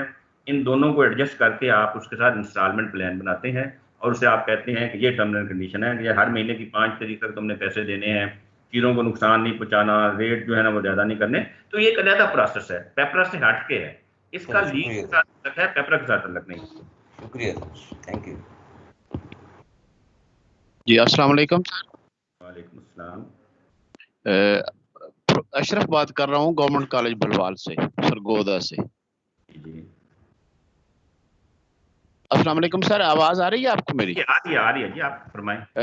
सर बहुत जामे लेक्चर था माशाल्लाह, बहुत कॉन्सेप्ट्स क्लियर हुए। मैं चाहता हूं कि एक ना चीज रिपीट कर दी जाए, बिड कोटेशन और टेंडर में जो बुनियादी फर्क है, अमाउंट का है या टाइम लिमिट्स का है या जो भी है, उसको जरा सादा अल्फाज में सर एक बार रिपीट कर दिया जाए। शुक्रिया। लफ्ज़ आपने कहे बिड, टेंडर और कोटेशन। जी सर। बिड है, जैसे हमने शुरू में कहा था, बिड बेसिकली जो इंटरेस्टेड पार्टीज हैं आपके साथ आपको वो चीज बेचने के लिए, वो जो ऑफर आपको करते हैं वो बिड कहलाती है। यानी बिड जो है वो बाई कोटेशन भी हो सकती है, थ्रू टेंडर भी हो सकती है, वैसे जबानी भी हो सकती है। तो बिड बेसिकली क्या है, वो ऑफर है जो आपके सवाल के जवाब में किसी ने कहना है कि मैं इतने में चीज बेचने को तैयार हूं। अब वो जो उसने कहा है कि मैं ये चीज इतने में बेचने को तैयार हूं, या वो टेंडर की सूरत में होगी या वो कोटेशन की सूरत में होगी। तो पेपरा में कोटेशन का लफ्ज सिर्फ एक दफा आया है और वो लफ्ज आया है लिमिटेड टेंडर इंक्वायरी में, जहां पे आपने 3 कोटेशन लेनी है। यानी उसमें लिखा हुआ है कि 3 कोटेशन आपने लेनी है। कोटेशन से मुराद क्या है कि उसने अपनी बिड को एक कागज पे लिख के डॉक्यूमेंट किया है, कोट किया है कि ये चीज मैं इतने में देने को तैयार हूं। जब 2 लाख से ऊपर बात जाती है तो फिर जो ये कोटेशन वाला लफ्ज है इसको टेंडर कहते हैं। इनफैक्ट टेंडर भी जो बिड है, जो उसकी ऑफर है, उसको जाहिर करता है और जो कोटेशन है वो भी उसी को जाहिर करती है। तो आमतौर पे जो वर्क्स के काम है उनके लिए लफ्ज जो है टेंडर बाकायदा डॉक्यूमेंट होता है, और जो अदर देन वर्क्स जो है उसमें टेंडर भी हो सकता है और अपनी वो लेटर हेड पे आपको वो रेट भी कोड कर सकता है आपकी रिक्वायरमेंट्स पूरी करके अपना एक डॉक्यूमेंट बना के। लेकिन जब वर्क्स होगा तो उसके लिए आपको हमेशा गवर्नमेंट ऑफ पंजाब का जो टेंडर डॉक्यूमेंट है वो इस्तेमाल करना पड़ेगा, और बाकी जो होंगे जो टेंडर जो बिड है उसको ब्रोशर की सूरत में सप्लाईज के लिए या कंसल्टेंसी के लिए, उसके लिए ज़रूरी नहीं है कि वो टेंडर डॉक्यूमेंट खरीदे, बल्कि उसके लिए वो अपना भी तैयार कर सकता है, उसको हम कोटेशन कह सकते हैं। लेकिन दोनों चीज़ें रिफ्लेक्ट करती हैं बिड को, ऑफर को किस तरीके से सबमिट। सर इरफान नज़ीर एस्कर मॉल कॉलेज रावलपिंडी से सर। जी जी। सर काइंडली एक आपने स्टेशनरी की परचेज के सिलसिले में आपने कहा कि आप कॉन्ट्रैक्ट अवार्ड कर दें और उसको आगे आप जो है डिफरेंट टाइम्स के ऊपर ले सकते हैं। अमूमन जो देखा गया है वो ये है कि जुलाई में तो बजट आता कोई नहीं है, जो है ना वो अगस्त या सितंबर के अंदर आ रहा होता है। तो ये इसके लिए क्या प्रोसीजर अडॉप्ट किया जाता है कि सारे साल की परचेजिंग का आपने फर्स्ट टाइम ऑर्डर देना है या पेमेंट का शेड्यूल कैसे करना है उसका? इस तरह नहीं है, दो तरह के कॉन्ट्रैक्ट हैं जो आप कंपटीशन के जरिए करने हैं आपने। एक होता है सिंगल एक्टिविटी, एक दफा आपको चाहिए, आपने एक ही दफा उसकी परचेज करनी है। इसके लिए प्रोसीजर सारा आपको बता दिया है कि आपने किस तरह से वो अखबार में इश्तिहार देना है, रिस्पांस टाइम क्या होगा, अवार्ड कैसे करना है, सारा। एक होता है मल्टी ट्रांजैक्शन कॉन्ट्रैक्ट जिसको फ्रेमवर्क कॉन्ट्रैक्ट कहते हैं। फ्रेमवर्क कॉन्ट्रैक्ट का मतलब ये है कि वो सिंगल एक्टिविटी बेसिस पे नहीं है, आपने बार बार खरीदना है। साइंस का मटेरियल है, जब भी इम्तिहान होंगे आपने साइंस का मटेरियल खरीदना है। स्टेशनरी है, आपने बार बार खरीदनी है। गाड़ियों की मुरम्मत बार बार निकलनी है। तो कानून आपको ये इजाजत देता है कि रिकरिंग नेचर का जो एक्सपेंडिचर है इसका बजट के साथ अलग नहीं है। आपने अपनी नीड आइडेंटिफाई करनी है एक स्पेसिफिक, वो 5 महीने भी हो सकती हैं, 6 महीने भी हो सकती हैं, पूरा साल भी हो सकती है। जब आपने वो नीड अपनी आइडेंटिफाई कर लेनी है तो आपने कंपटीशन मोड में जाना है। आपने इश्तिहार देना है कि जनाब ये चीज़ हमें चाहिए, लेकिन ये चीज़ हमें फौरन नहीं चाहिए, जब हम कहेंगे तब आपने प्रोवाइड करनी है। आप अपने रेट दे दें, आप वन टाइम सारे रेट तय कर लेते हैं, अब आपका प्रिंसिपल एग्रीमेंट हो जाता है। अब आप कंपटीशन वाले प्रोसेस से निकल जाते हैं। आप उस एग्रीमेंट के तहत आपने उसे परचेज करनी है जो आपने फ्रेमवर्क अग्रीमेंट किया है। आप उसके तहत आपको जब चीज जरूरत है आप रेगुलेशन करें, वो आपको देगा। जब जब आपके पास पैसे आएंगे आप उसको रेगुलर करते जाए, उसमें कोई मसला ही नहीं। दूसरा सर एक मैं लिस्ट देख रहा था सर, इरफान नदीर, सॉरी मैं एक चीज़ क्लियर करना चाह रहा हूँ।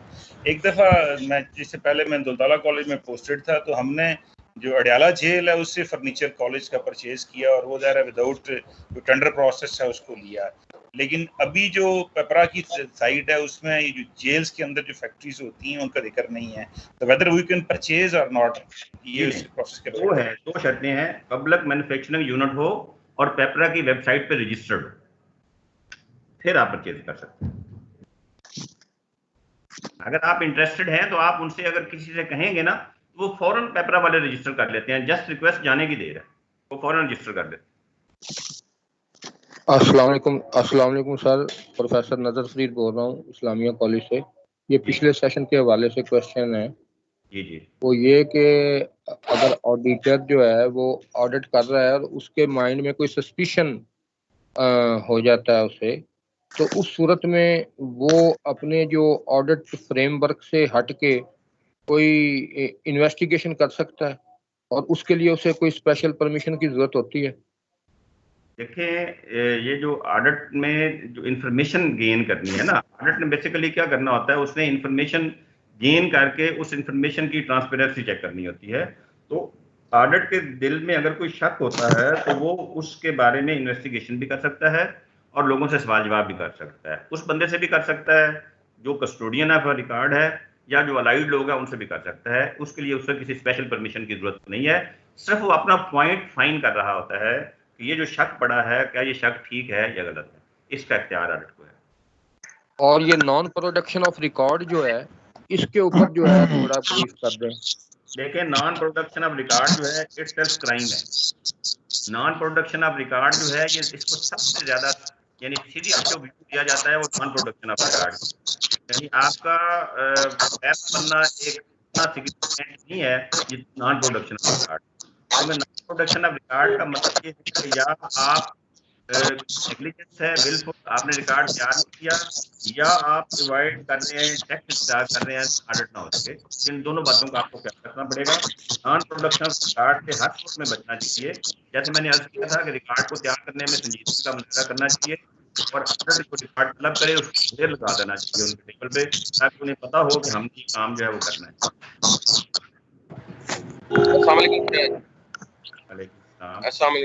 अगर किसी भी किस्म की जो है परचेज है, छोटी मोटी परचेज, उसमें किसी फर्म को एडवांस पेमेंट की जा सकती है? No advance payment of any kind, किसी को एडवांस नहीं किया जाता। अस्सलाम वालेकुम सर। जी वालेकुम अस्सलाम। साबिर बोल रहा हूँ बुरे वाला कॉलेज से जी। सर ये हम जब पेपरा से बचने के लिए 2 लाख से नीचे रहते हैं तो क्या एक आइटम 2 दफा दी जा सकती है एक महीने में? मैंने अर्ज किया था स्प्लिटिंग पे पाबंदी है। अगर 2 लाख की जरूरत है तो जिसकी कॉम्पिटेंस है उससे मंजूरी ले। कॉलेज फंड्स में 2 लाख आपकी लिमिट है कॉलेज फंड्स के लिए, ये पेपरा के तहत ही होना है। और 2 लाख से ज्यादा का है तो नेक्स्ट जो आपकी कॉम्पिटेंट अथॉरिटी है उससे फंड्स की स्प्लिटिंग नहीं हो सकती। स्प्लिटिंग प्रोक्योरमेंट प्रोहिबिटेड, वो पॉसिबल नहीं है, पॉसिबल नहीं है। प्रोहिबिटेड है, प्रोहिबिटेड। शुक्रिया सर, थैंक यू। आप सबका बहुत शुक्रिया, आपने कंपैरेटिवली बेहतर दोनों लेक्चर आज हुए हैं। आप सबका बहुत शुक्रिया कि आपने तवज्जो से सुना है। अब तक के लिए इंशाअल्लाह अल्लाह ताला सबको आप अपनी अमान में रखे। मेरी तरफ से खुदा हाफिज़।